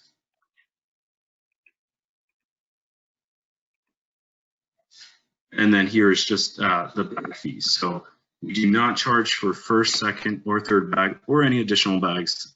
For example, if there are 5 passengers traveling and only one of them have a suitcase, and or carry on. A lot of people do travel on us for day trips down to Boston, so they can leave in the morning and come back. They do not bring suitcases. They do not bring a carry-on. They bring a backpack, something to keep on their lap, something for the day. We do have those passengers that continue on international. They will have 50-pound bags. They may have 1 or 2. We do not charge for that. And we get their bags there to their final destination per our interline, our baggage agreement. If they wish to send more, there is a 50-pound limit per person. But if there is room, we'll get it on the plane. If they call in advance and ask how many people are on the flight, we say it's a full flight and they feel more comfortable sending their bags to, for example, Boston. We'll hold their bags for them and send them to baggage claim upon arrival or to United or American for transfer. So, like I said, this does add up. If you're traveling with 2 bags, you can see how they can quickly add up to almost $150.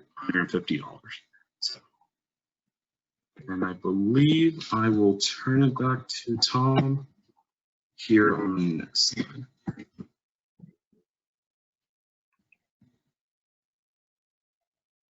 One more after.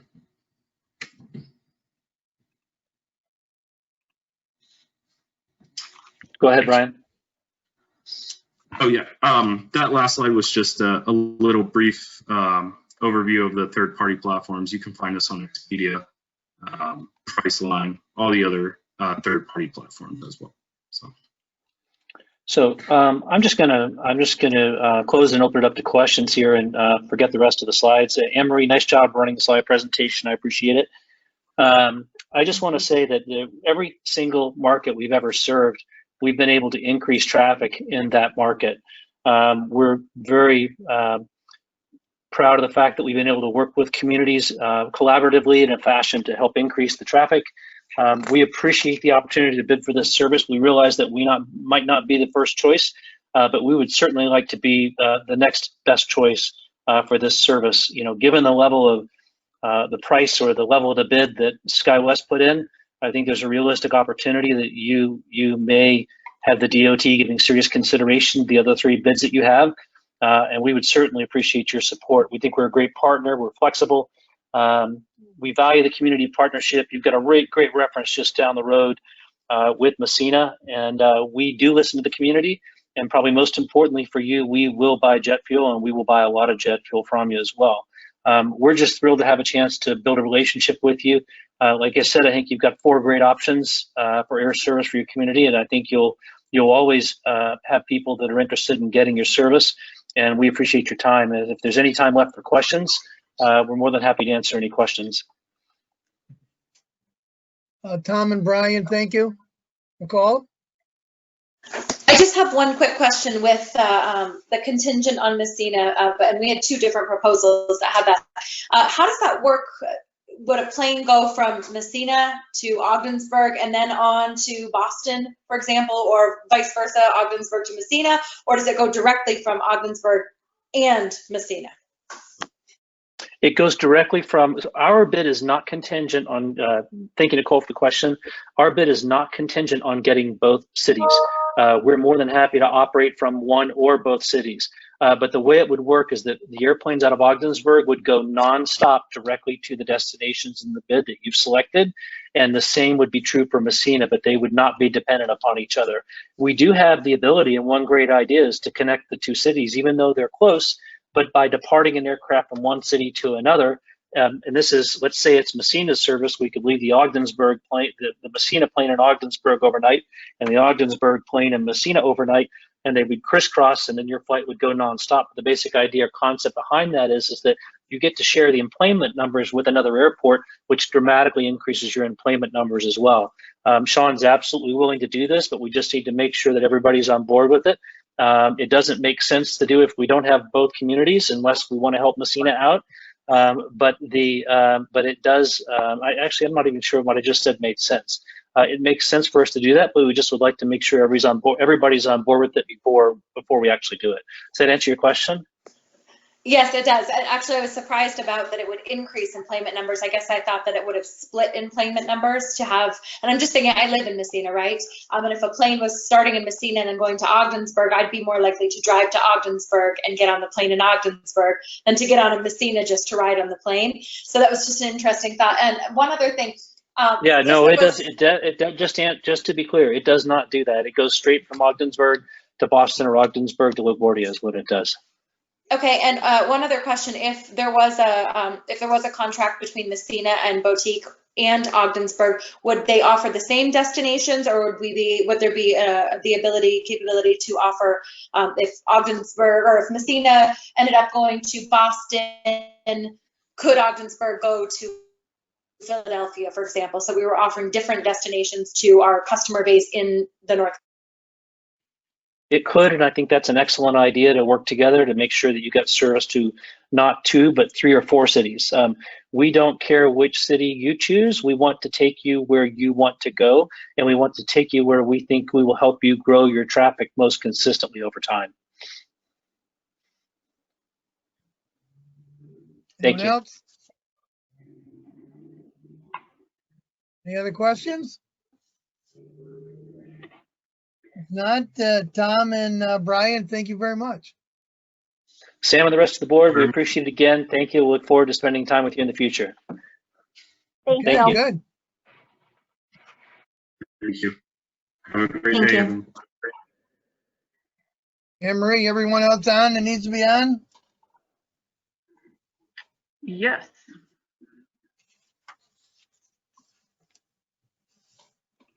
Andrew I Marcus believe we from, have Southern we have Airlines. Southern- yes.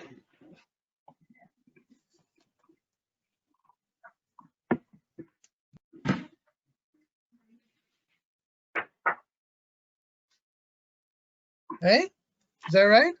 Is Southern with us? Yes. Yep. Okay. Everyone's still here? Tony, you still on the line? I am, yes. Okay, let's go with Southern Airlines, please.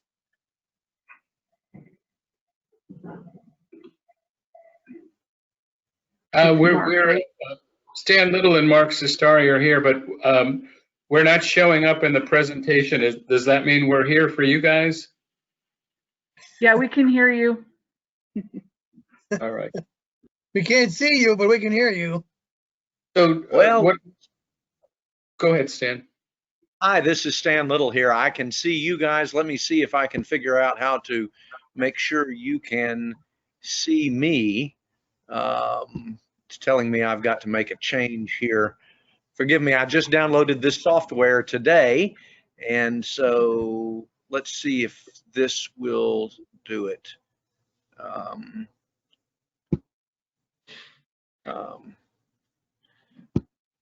Stand by just one moment. We might not be able to see you anyway because we have a limited number of cameras, but we can hear you just fine.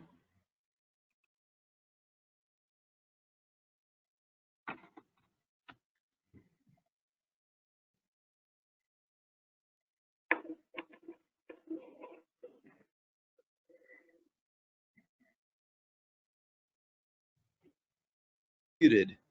Hi, everybody. Can you see me now? Good evening, everybody. Can you see me now and hear me? Yes, I can see you. Okay. I can hear. So Thank the you. rest of the board, if you hit the little camera up at the top, you can actually put it on the person talking, and so that's who you see. All right. And do we have Mark with us? Mark, are you here as well? I think I'm here, but I don't see myself on the screen. What do I need to do to get on the screen? Over on the control panel to the right, hit the camera, and it may require you to exit and return. And if it does, I'm happy to get started while you do that. It took me about 45 seconds to. Okay, go ahead, Stan. Okay, if I can, ladies and gentlemen, thank you so much for the opportunity to appear with you tonight. I regret that it couldn't be in person. We had made plans to be in Ogdensburg tonight, and I regret not being able to see you face to face. Thanks for the opportunity, and if we can, we'll get started and tell you why we think you should choose Southern Airways as your next EAS carrier. I don't know who's running the slideshow. That would be Aunt Anne Marie. Yes.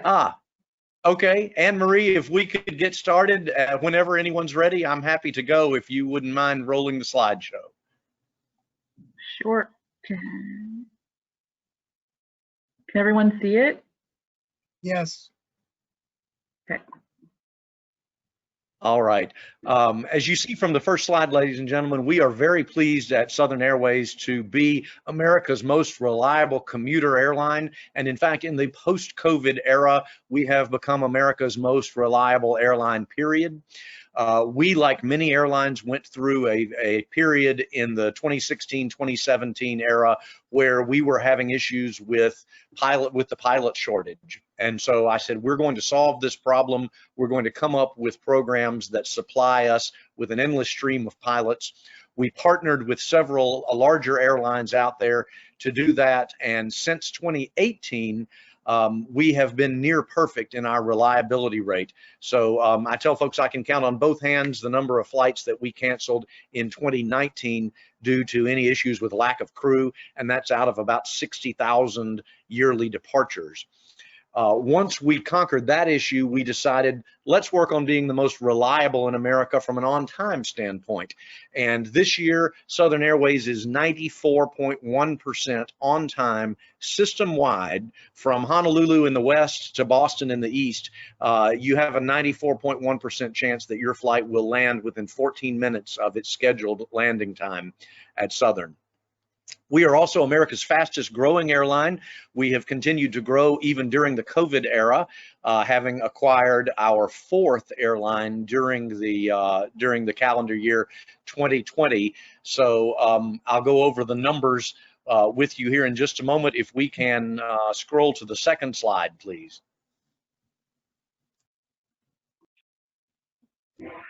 There we go. By the numbers, Southern Airways, this is immediately pre-COVID, 218 peak day departures. We have about 30,000 monthly passengers with 500 employees, or a little less than 500 employees. 200 of those employees are pilots, and we have 35 aircraft. We do serve 37 destinations. I told you the span that goes from Boston in the east to Honolulu in the west, across every time zone in America. And one thing that we're very proud of is we are not one of the airlines that is exclusively an EAS airline. You learn a lot of things as an airline when you have to survive off of selling people tickets and not just existing off of a government subsidy. So we are the only airline in the world that serves Palm Beach, Nantucket, and Maui, Hawaii on a year-round basis.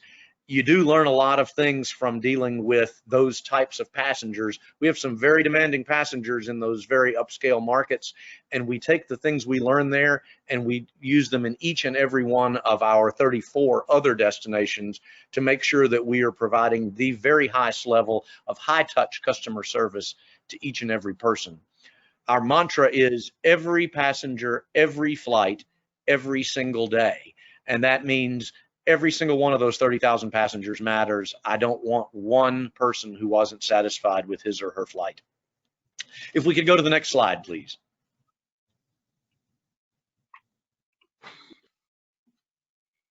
You see our route map here. We have what we call footprints. We have 6 of those. Our newest footprint is the New York seaplane footprint, which came along this summer in partnership with our codeshare partner Tailwind. That's the only footprint that is not operated actually by Southern, but marketed by Southern.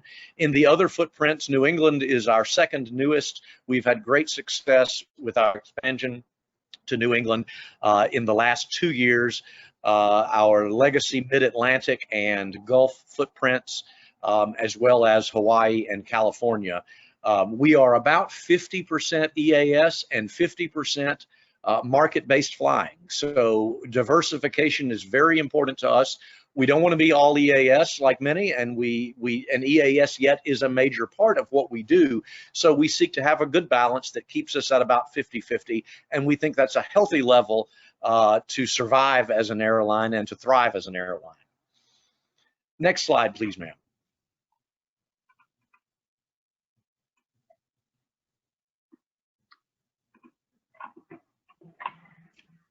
Here you see our primary airline partner is American Airlines. We also are a partner with Alaska and Condor. We have a pending agreement that we hope to announce in the next few weeks with another of the major three U.S. legacy carriers. So it will pretty much give us all of the market share that is out there and available for interline connectivity. And then, of course, we're on all of the North American GDSs. Pretty much all of your bidders in this process are in a similar situation, other than the incumbent, which is allied with one airline in particular. Your other three bidders, as I'm sure you've learned, are allied with other major players in the airline world. We think that the key to the success in so many of our EAS cities has been getting that right mix of local traffic versus connecting traffic. So once again, we look for at most a 60-40 split, but we believe that 50-50 is the healthiest. So if you choose one of the routes that goes through Washington Dulles, we would be looking to have 50% of those passengers connecting on a flight at Washington Dulles, and 50% of those passengers actually going to Washington to do business, visit their government, or visit friends and relatives. One of the strong things that we believe about our bid that you're not seeing from your other bidders is connectivity to New York City. Obviously, the city has had a lot of challenges during the COVID period, but none of the cities nearby you has good connectivity, and maybe not any connectivity, into New York City. So if you do choose an option that gives you New York, we think that you will draw from a very wide catchment area and actually pull people from Watertown and Messina and some of the other cities nearby that want access to New York. So our goal with your bids was not to have a vested interest in which one you choose, but to be rather agnostic and to say, we are here to be a full service airline to you and not to try to steer you toward hubs that we would otherwise serve without you. And as we're moving to the next slide, let me say that the holistic nature of the way we do business is something that I think our current communities value most in Southern Airways. It's not just we're here to fly to two cities 3 or 4 times a day and collect a government subsidy check. We are here to be your partner. We are here to serve all of your aviation needs, whatever they may be. One of the most important things that I do as CEO is I spend 2 days in Washington, D.C. just about every single month, nurturing relationships with congressmen and with senators so that when one of our airports has an issue, we're able to go and lobby on their behalf and argue on their behalf and advocate on their behalf. We passed a piece of legislation 2 years ago, which basically saved the cap cities that were struggling and gave them a 5-year reprieve. And that was legislation that Southern Airways passed and pushed through, or rather we didn't pass it, the Congress passed it, but we pushed it through the Congress and got it passed. We helped get extra funding for EAS during the COVID crisis. And I've got 3 other pieces of legislation that are pending right now in Washington that we believe will get passed in Q1 of next year that aid not just our industry, but our airports. So that's something that you get with us that I don't see any of our fellow commuter airlines doing in DC. And we regularly update our airport partners and boards on the progress that we're making there and collect feedback from them. Another thing that we do that is what I call the comprehensive nature of our partnership is just next week at our Kahului Maui hub, we are test flying our very first hybrid electric aircraft. It's going to fly the Kahului to Hana Maui route, and this is the very first time that this has happened with a 9-seat aircraft by a commercial airline.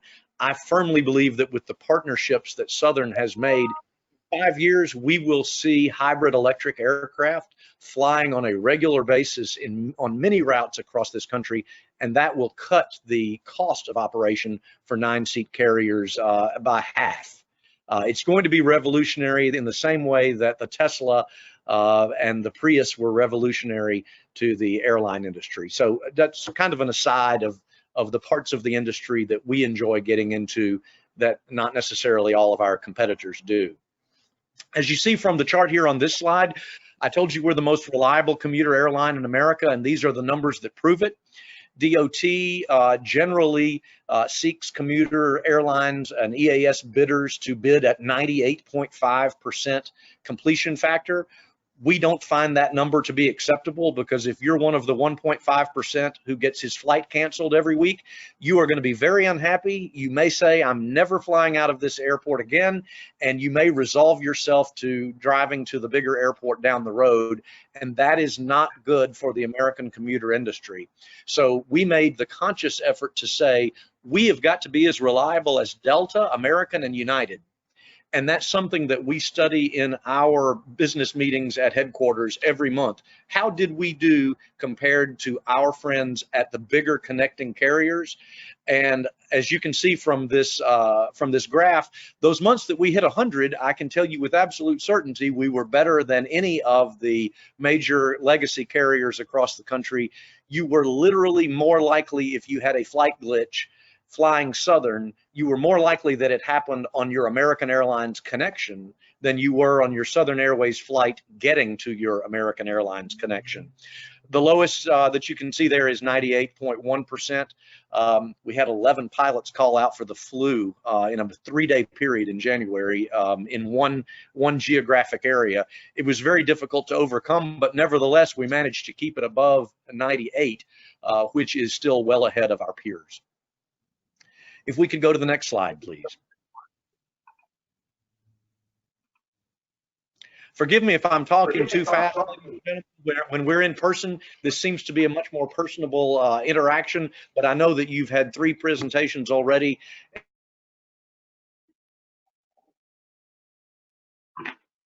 And that we are limited to 30 minutes, so I'm just trying to get in as much data as I can. Please feel free to interrupt me at any point if you want to talk about anything that I've not discussed in particularity. One of the other things that we're very proud of is we've saved a lot of EAS cities. Through our acquisitions, we have acquired or inherited some EAS cities that were really struggling, and there have been some that we've not been able to save prior to our going to get that legislation done. But in all of the others, we've been able to bring the level of employments higher than what the previous carrier was able to accomplish. And this slide shows something that I'm really proud of, because I preach to our folks all the time. It's not the airplane as much as it is the airline. It's the airline and it's the people that matter when it comes to winning hearts and minds in local communities. Silver Airways, which didn't bid service for you guys, was the incumbent air carrier at 4 of our cities, flying 34-seat Saabs with a United Airlines code, interlines with every single airline out there. They had snacks and drinks and flight attendants on board, and they were running 100 seats a day out of these 4 communities that you see right here. We came in, and in less than a 5-year period, in some of those cities, we doubled or tripled the number of passengers using 9 seats with 54 daily departing seats instead of 102. So truly, the seats were almost cut in half, but the number of passengers in some cases doubled. And if you are looking to do any outside diligence from these presentations, I would invite you to call the manager, for example, at Du Bois Airport, and ask him what is the difference between Silver Airways on a 34-seat Saab and Southern on a 9-seat Caravan, and he would say it's the people at the airline, it's the partnership that you get with the airline, and it's the reliability of the airline. We have changed how the folks in Du Bois feel about local air service, and they now know if you buy a ticket from the local airport, your flight's going to take off, it's going to be on time, and you're going to make your connection 99% plus times out of 100. There are some other cities we've inherited on there, and as you can see, each and every one of them has grown with Southern. And in fact, last year, every single airport that we have increased enplanements over the year before. The graphs are very impressive, and my team has been excellent at making sure that we grow enplanements. If we could have the next slide, please.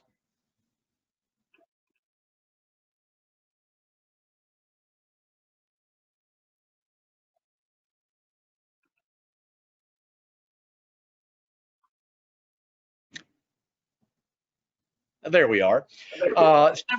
Several advantages to choosing Southern. We've talked about several of these. Some of your presentations, I'm sure, have talked about extraordinarily low fares. We do believe that fares are a major driver of enplanements. However, we don't believe that it's as big a driver as reliability.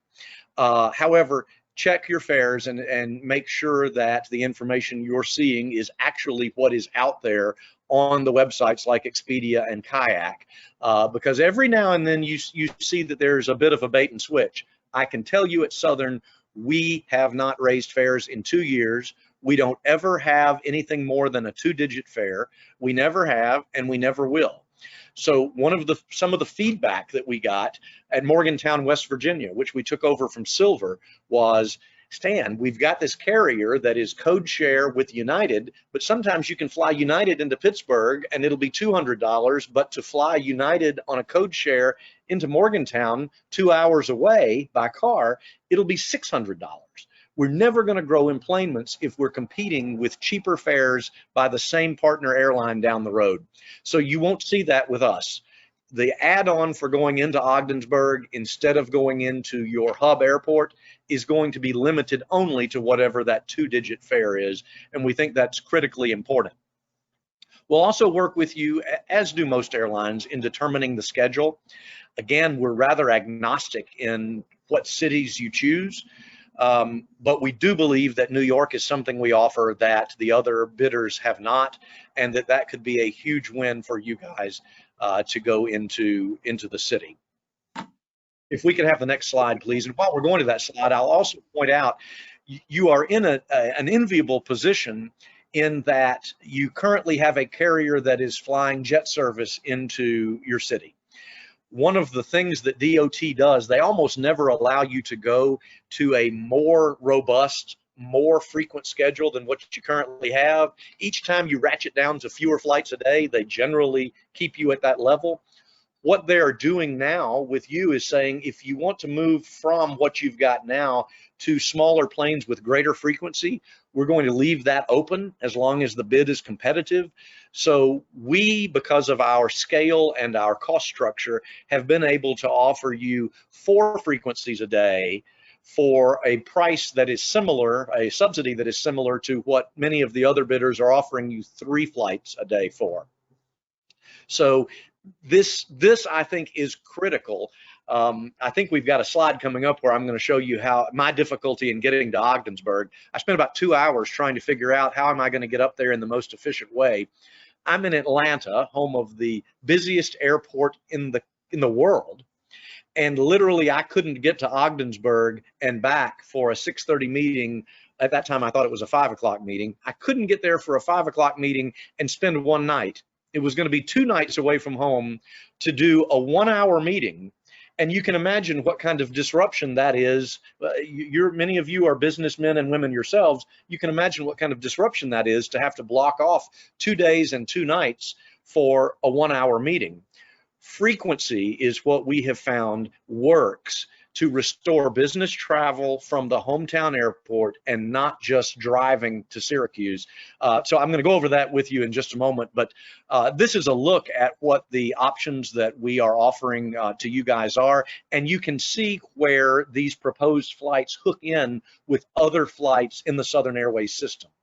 I think we have as dynamic and robust of a route map as anybody in the commuter industry. So if you choose flights that go into Boston, your passengers are going to be able to connect and go down to Hyannis or to Nantucket if they want a summer vacation.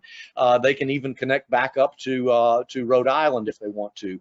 If they're flying into New York, we have a presence in New York with our seaplane operation. If they fly into Metro Washington, they'll be able to connect to flights going to our mid-Atlantic footprint and ultimately get to Pittsburgh. And if you choose a route that goes into Buffalo, that's the all New York route. I think that would be really cool if you chose that, to have New York City on one side and Buffalo on the other side. I think you'd end up getting some connecting traffic there between those two cities. But if you chose that, we have been looking for several years at putting in service between Buffalo and Pittsburgh, which is our third largest hub. And that is something that we would absolutely commit to doing. If we have flights from Ogdensburg coming into Buffalo, you're going to get Pittsburgh for free, because I've been looking for an excuse and an ability to be able to do that. If we could have the next slide.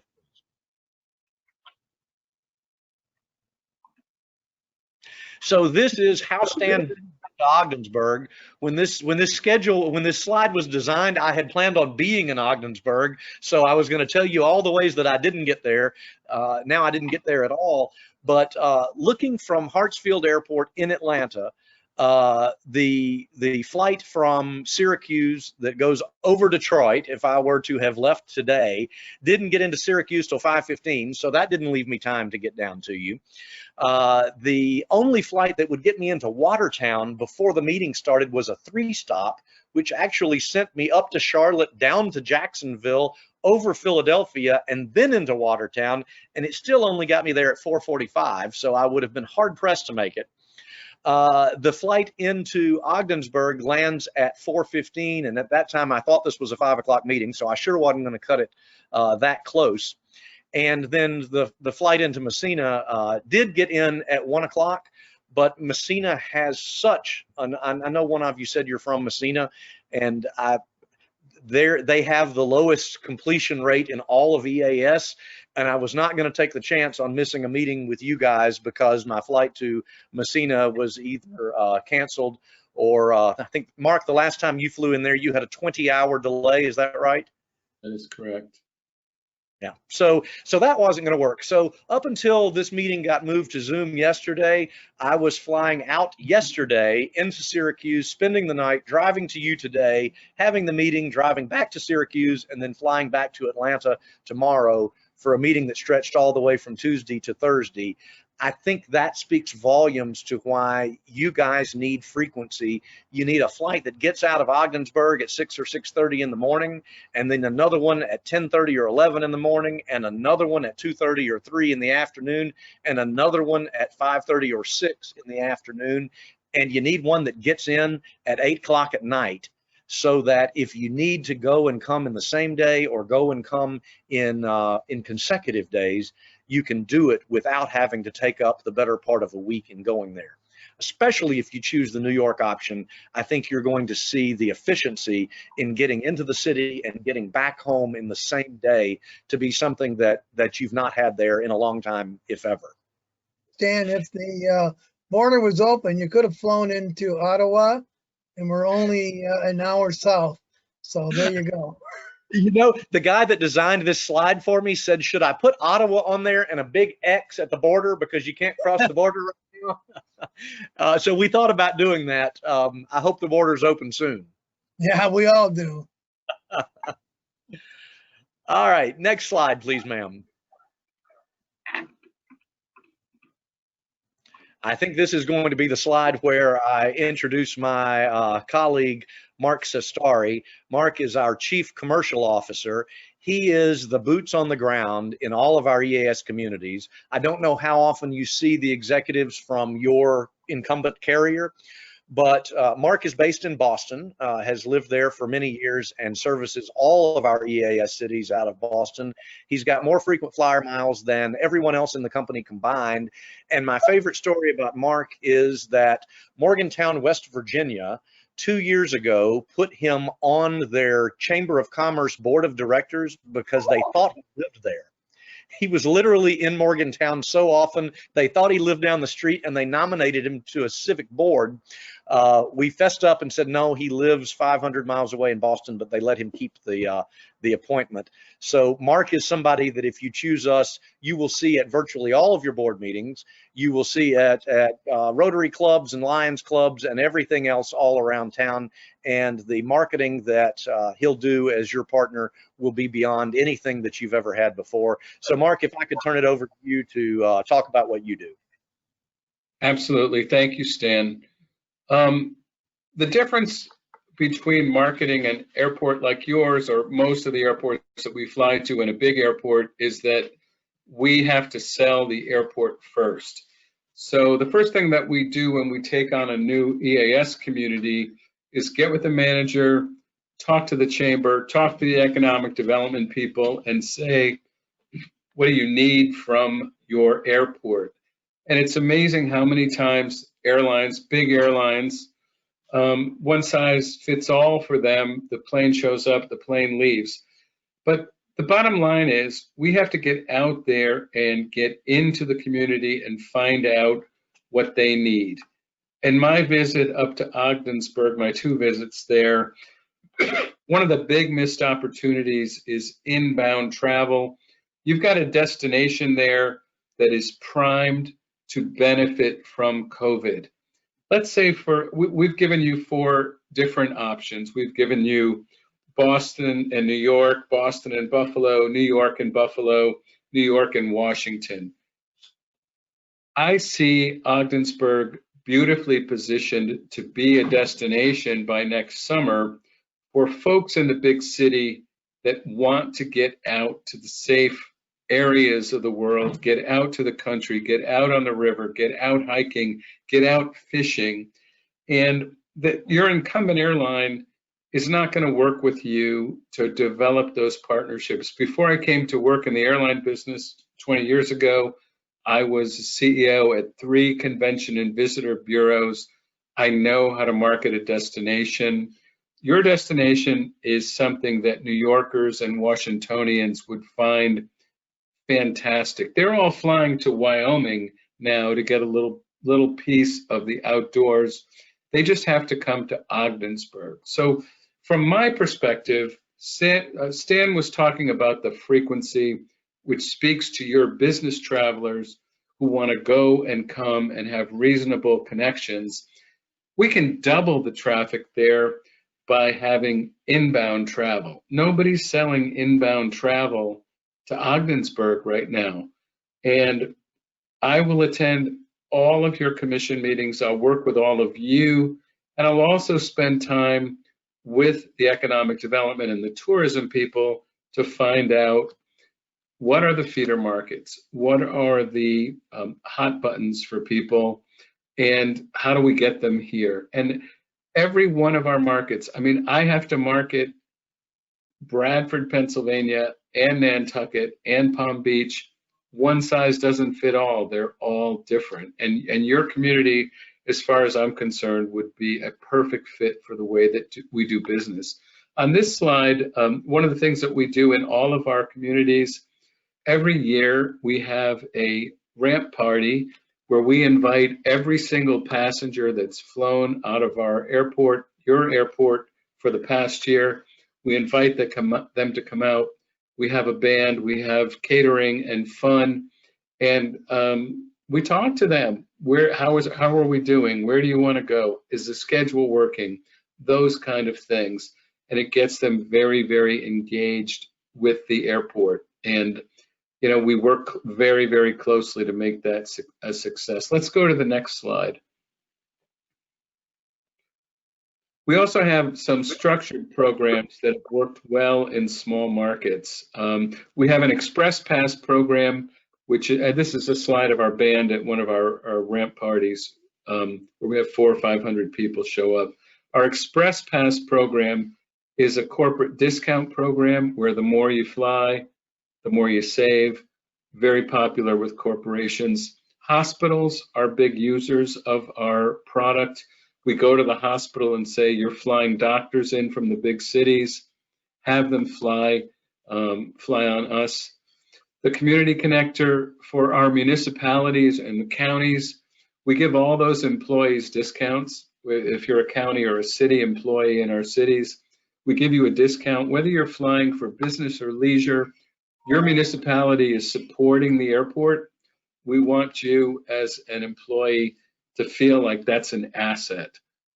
We also work with universities. The Campus Connection program gets folks on board, whether they're students or whether they're the janitor. They get a discount for flying on Southern Airways from Ogdensburg for being part of their university. All these programs take a lot of time to execute, but that's the way you have to market the business in a independent market like this. Next slide.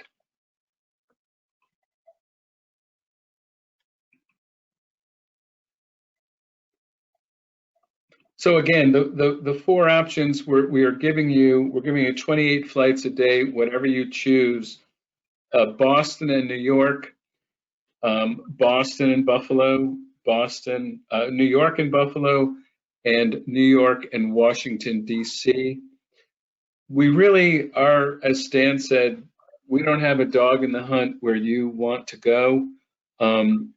You choose us.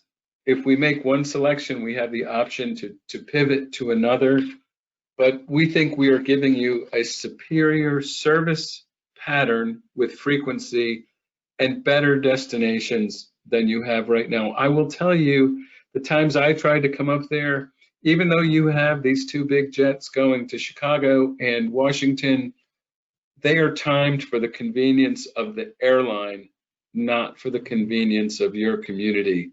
And for you to be successful, especially post-COVID, I know those planes are going out of there with 5 and 6 people out of there. That's not in anyone's best interest. You need frequency, reliability, and you need a partner that is going to market Ogdensburg, not just as a point of origin, but as a destination. Back to you, Stan. Thank you very much, Mark. I appreciate that. Ladies and gentlemen, I know we've gone just a few minutes past our normal time, so we'll wrap it up here. The last couple of things on that slide, we do seek to be and are a full-service airline, just as if we were one of the majors. So we have an in-flight magazine. You see our copy of Cloud 9 right there on the previous slide, which comes out quarterly with Dolly Parton on the cover for the Christmas issue. We also are the only airline out of your 4 bidders that have been featured on the cover of Airliner World in 2 consecutive years with stories about exciting things that Southern Airways is doing in the worldwide marketplace. And there is a 3rd cover story coming out in the early part of 2021. So we're going to make it 3 years in a row. If you are looking for a partner in what you're doing and not just somebody to drop a plane into your airport a couple of times a day, I promise you, you can't make a better choice than Southern Airways. I got into this business because I love the airline business. I'm a lawyer. I got bored being a lawyer and said, you know what? I think I'm going to start an airline. And it's not as easy as you might think. It took a little while, but we have grown tremendously over the course of 8 years.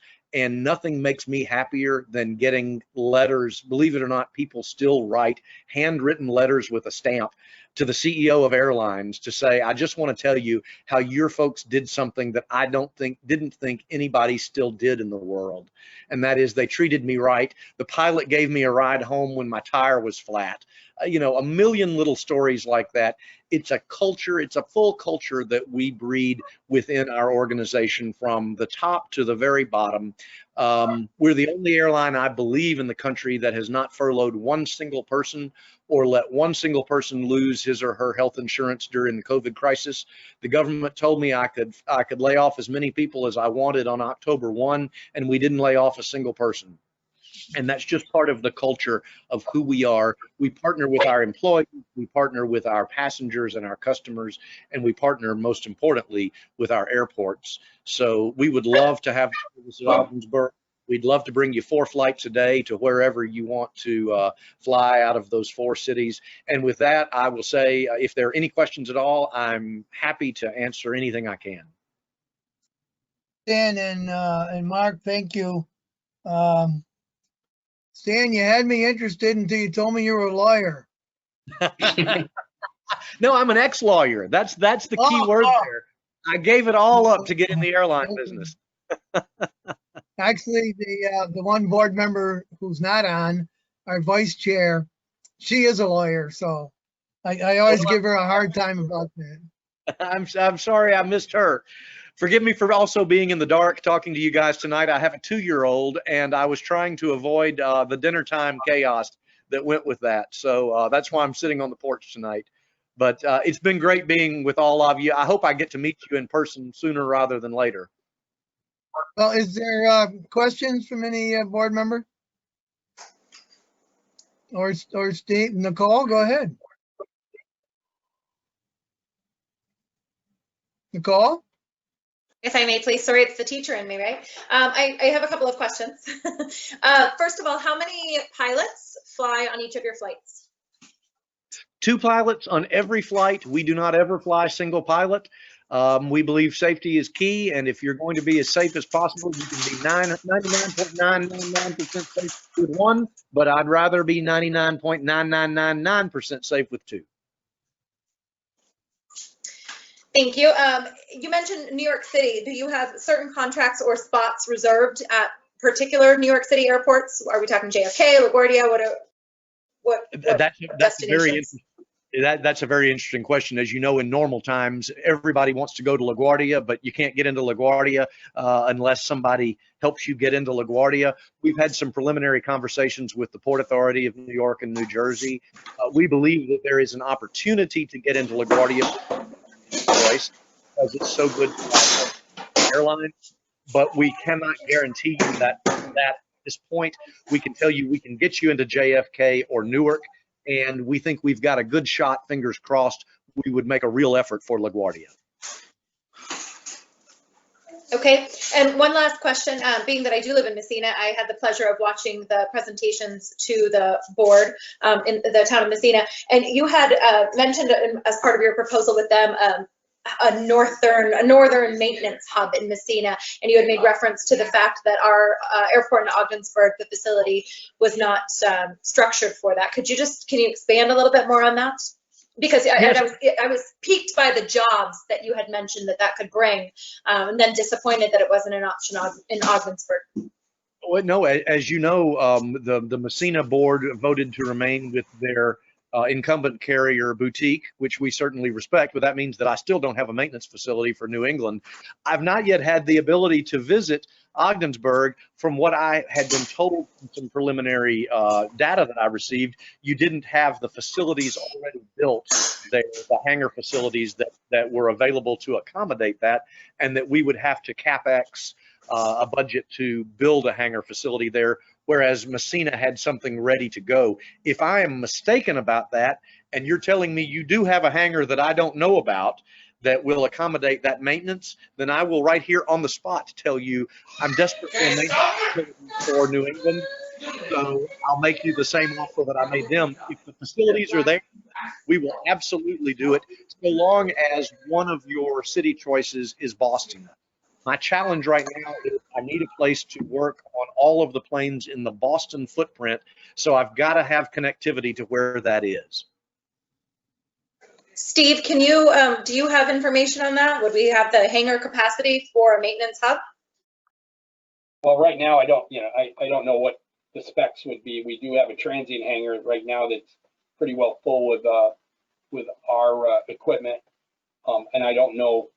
I don't know what the requirements that they'd have, but that would probably be the only option to convert that over if that was the case. I don't know, Stan, I believe my email might be on some of those correspondence, but if you could send me something, I could see if that's doable. Absolutely, I'm happy with that, and I know that at one point we also Mark have. Yeah, when I met with Stephanie, the airport director, she said that you guys were interested in perhaps having a partner to help develop an FBO, and we work very closely with 2 operations that are in that business, and I think there might be a way for us to marry both helping you develop an FBO and additional hangar capacity on a partner basis, with our existing partners, and they are in the Northeast region. So since Messina has gone in another direction, as Stan said, I think we like that region in terms of the quality of employees and the cost of living. The fact that New York has a great economic development partnership program for business development, and there's no reason there's no reason we can't do in Ogdensburg what we had talked about doing in Messina. They had the hangar sitting there, so that was the obvious, easy choice. But if you need a hangar and an FBO, we're very entrepreneurial, and we can definitely look at doing that. Just Well, to that's, expound very briefly, if I can, you know, I don't want to make promises I can't keep. And so I told Mark, we're not going to do a slide that says we're going to come in and build a big hangar and build a big FBO and then disappoint people if we can't do that because COVID lasts for 10 months longer than anybody ever thought it would. I'm a guy that says let's underpromise and overdeliver. So we didn't put anything about that on there. I will tell you though that Mark has had 2 lunches in Boston with one of the developers of one of our New England airports to say, would you be willing to come up here? And he's an FBO developer. I mean, he's acquiring them all over the country. Would you be willing to partner with us as you have in the past and put an FBO in Ogdensburg and just build us a hangar big enough to do our own maintenance and keep our own staff in, if not a bigger hangar for, you know, for any other residents that may be there. So there is interest there, but it's nothing that is mature enough in the process that I could make any promise about it. I could just say, we're interested and we would work hard with you to do that. One other thing that I failed to mention, if you'll indulge me for 2 more minutes, I know that you guys currently have a jet carrier that's going in there, and often it is a very consequential decision to say, do I want to give up the jet even for twice as many frequencies per day? And I want to tell you that I'm so proud of my team. I think we may be the only airline in the last decade that is a 9-seat frequency operator that has been chosen over SkyWest by local communities. We just went to bid with 3 communities down in Arkansas that have experienced the Southern Airways service for the last 4 years. This year, SkyWest came in with a bid on all of them. We're going to bring United Jets into your cities, and came down and did the big pitch. And I went, oh, I hope we don't lose anybody, because that is such a compelling offer for folks that don't really get down in the nitty-gritty of the airline business every day. And I want you to know all 3 of those cities turned down the jet and said, no way, we're staying with Southern Airways. We found the winning formula with this partnership, and not just somebody that drops a plane in flying between 2 of their hubs. If you really want to get people that have never flown out of your airport before to start flying out of your airport, give them something special. Give them somebody they see as a partnership. Give them somebody they see, frankly, you know, you're going to see us sponsoring we don't just get on TV and radio and billboard to do our advertising. We're sponsoring Little League teams, you know, and really getting to be a part of the community. So I just want to stress, you are not alone to come in and say to DOT, I want the frequency and I want the partnership, just like the guys down in Arkansas did. And I promise you, we're going to have full planes flying out of Ogdensburg. That's right. Okay, thanks, Stan. Any other questions? Now, Stan and Mark, I found it interesting that you're not exclusive to EAS only. You rent, I assume you rent space at any airport you're in, and how often do you man that facility? The ticket counter is manned from 1 hour before the first flight, which at most airports is about 5:45 in the morning, until the last flight of the day returns and the airplane is down for the night. The call center is open 24 hours a day, 7 days a week. We have it staffed from people on the East Coast all the way to Honolulu Standard Time. So anytime you dial us, you will get a live person. and I'll tell you this is something that is big for me, and it may not be big for a lot of other people. You never get a phone tree when you call Southern Airways. You dial our 800 number and somebody picks up the phone and says, Southern Airways, how can I help you? Instead of making you navigate 10 different phone trees to finally get a human being. And it's going to stay that way as long. My people know, don't even attempt to bring me something like that. It's customer service, customer service, customer service all the way.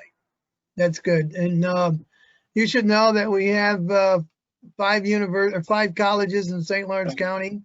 The Bridgeport Authority is an industrial development agency. We have 5 components, not just the airport. We have the International Bridge. We have the port. We have the industrial park. And we have a railroad. So, you know, right now we're in the middle of spending upwards of over $40 million on a port expansion and work on the bridge. You mentioned you have political connections.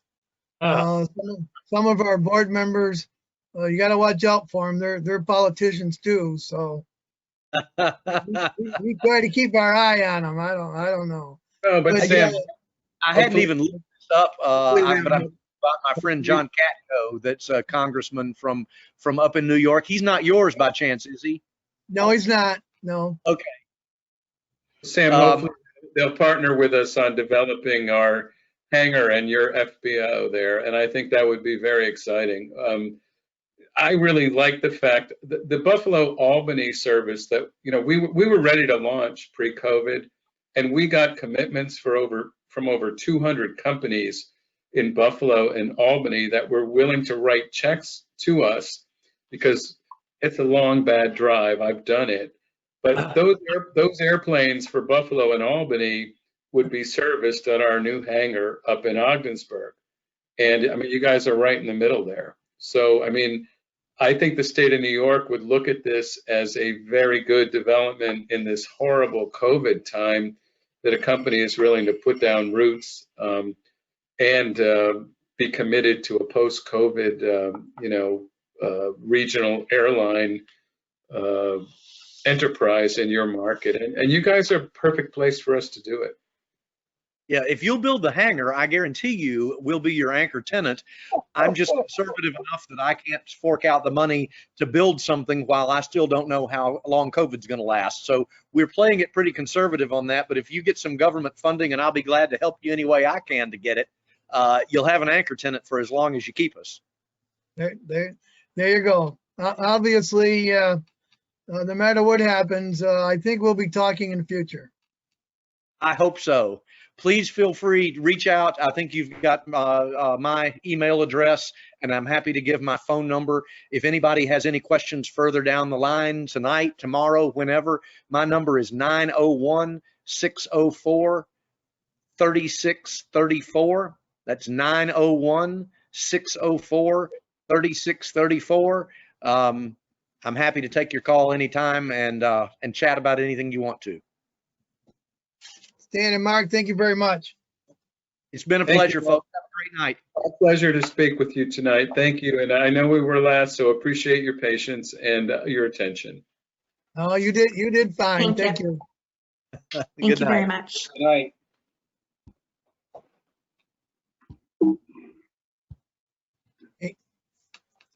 Anne Marie, let me know when it's just the board that's still on. We have the board, and we have a couple of members of the press attending. But I believe all of the airlines have now. No, we still have one. Okay, was there any, I don't know who the press is, was there any questions they had? Do you have any questions? No? All right, any other questions from anyone else? No? Okay. I guess that's it. Anne Marie has sent out staff reports for our meeting on the 10th. And other than that, you don't have an agenda until later in the week, Anne Marie and Steve? That's right. That's Probably Monday. All right, did the press sign off? He's here in person. Is there in person? Yeah. You got a mask on? Yeah. All right, no questions. Boy, it's hard to believe. Okay. Did you want to go into executive session? I don't know if we need an executive session or not. Maybe we should, just in case anyone has a question regarding any sort of a contract we have with any one of these airlines. Is there a motion to do that? Jen, Yes, I so move. is there a second? I'll second that. There you go. Motion's been made and seconded. All those in favor of going to executive session, just raise your hand. Okay, those opposed? Tony?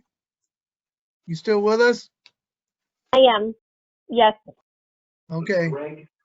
So we will go into executive session at this time. Because we've already done this pretty much. Steve, this has to be into what, FAA's hand on Monday? I think so, yes. Okay.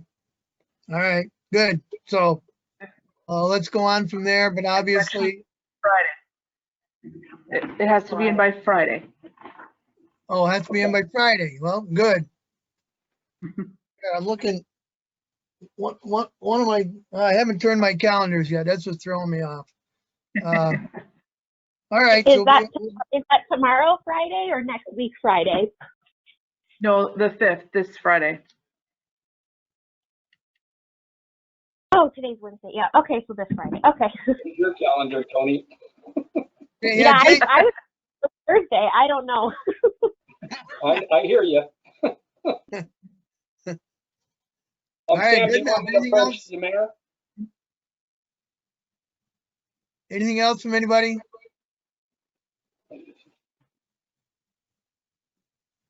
No? Okay, as you all know, COVID in our county is going crazy. Be safe out there. Do the right thing. Some of us have been lucky. It hasn't hit, any of us, maybe some of our families. So just be careful. Is Thank our you. meeting next week going to be remote? I think it should be. Okay. Until things get a little better. Okay. Anne Marie, thank you. Steve, Patty, Stephanie, thank you. All right. Have a good evening, We everybody. need to adjourn. I move We need we to adjourn. adjourn first. Okay, Yeah. Dave. Second? We stand adjourned, Anne Marie. Nobody seconded it. Yeah, Nicole did. Nicole, okay. Second. All right. Good night, all.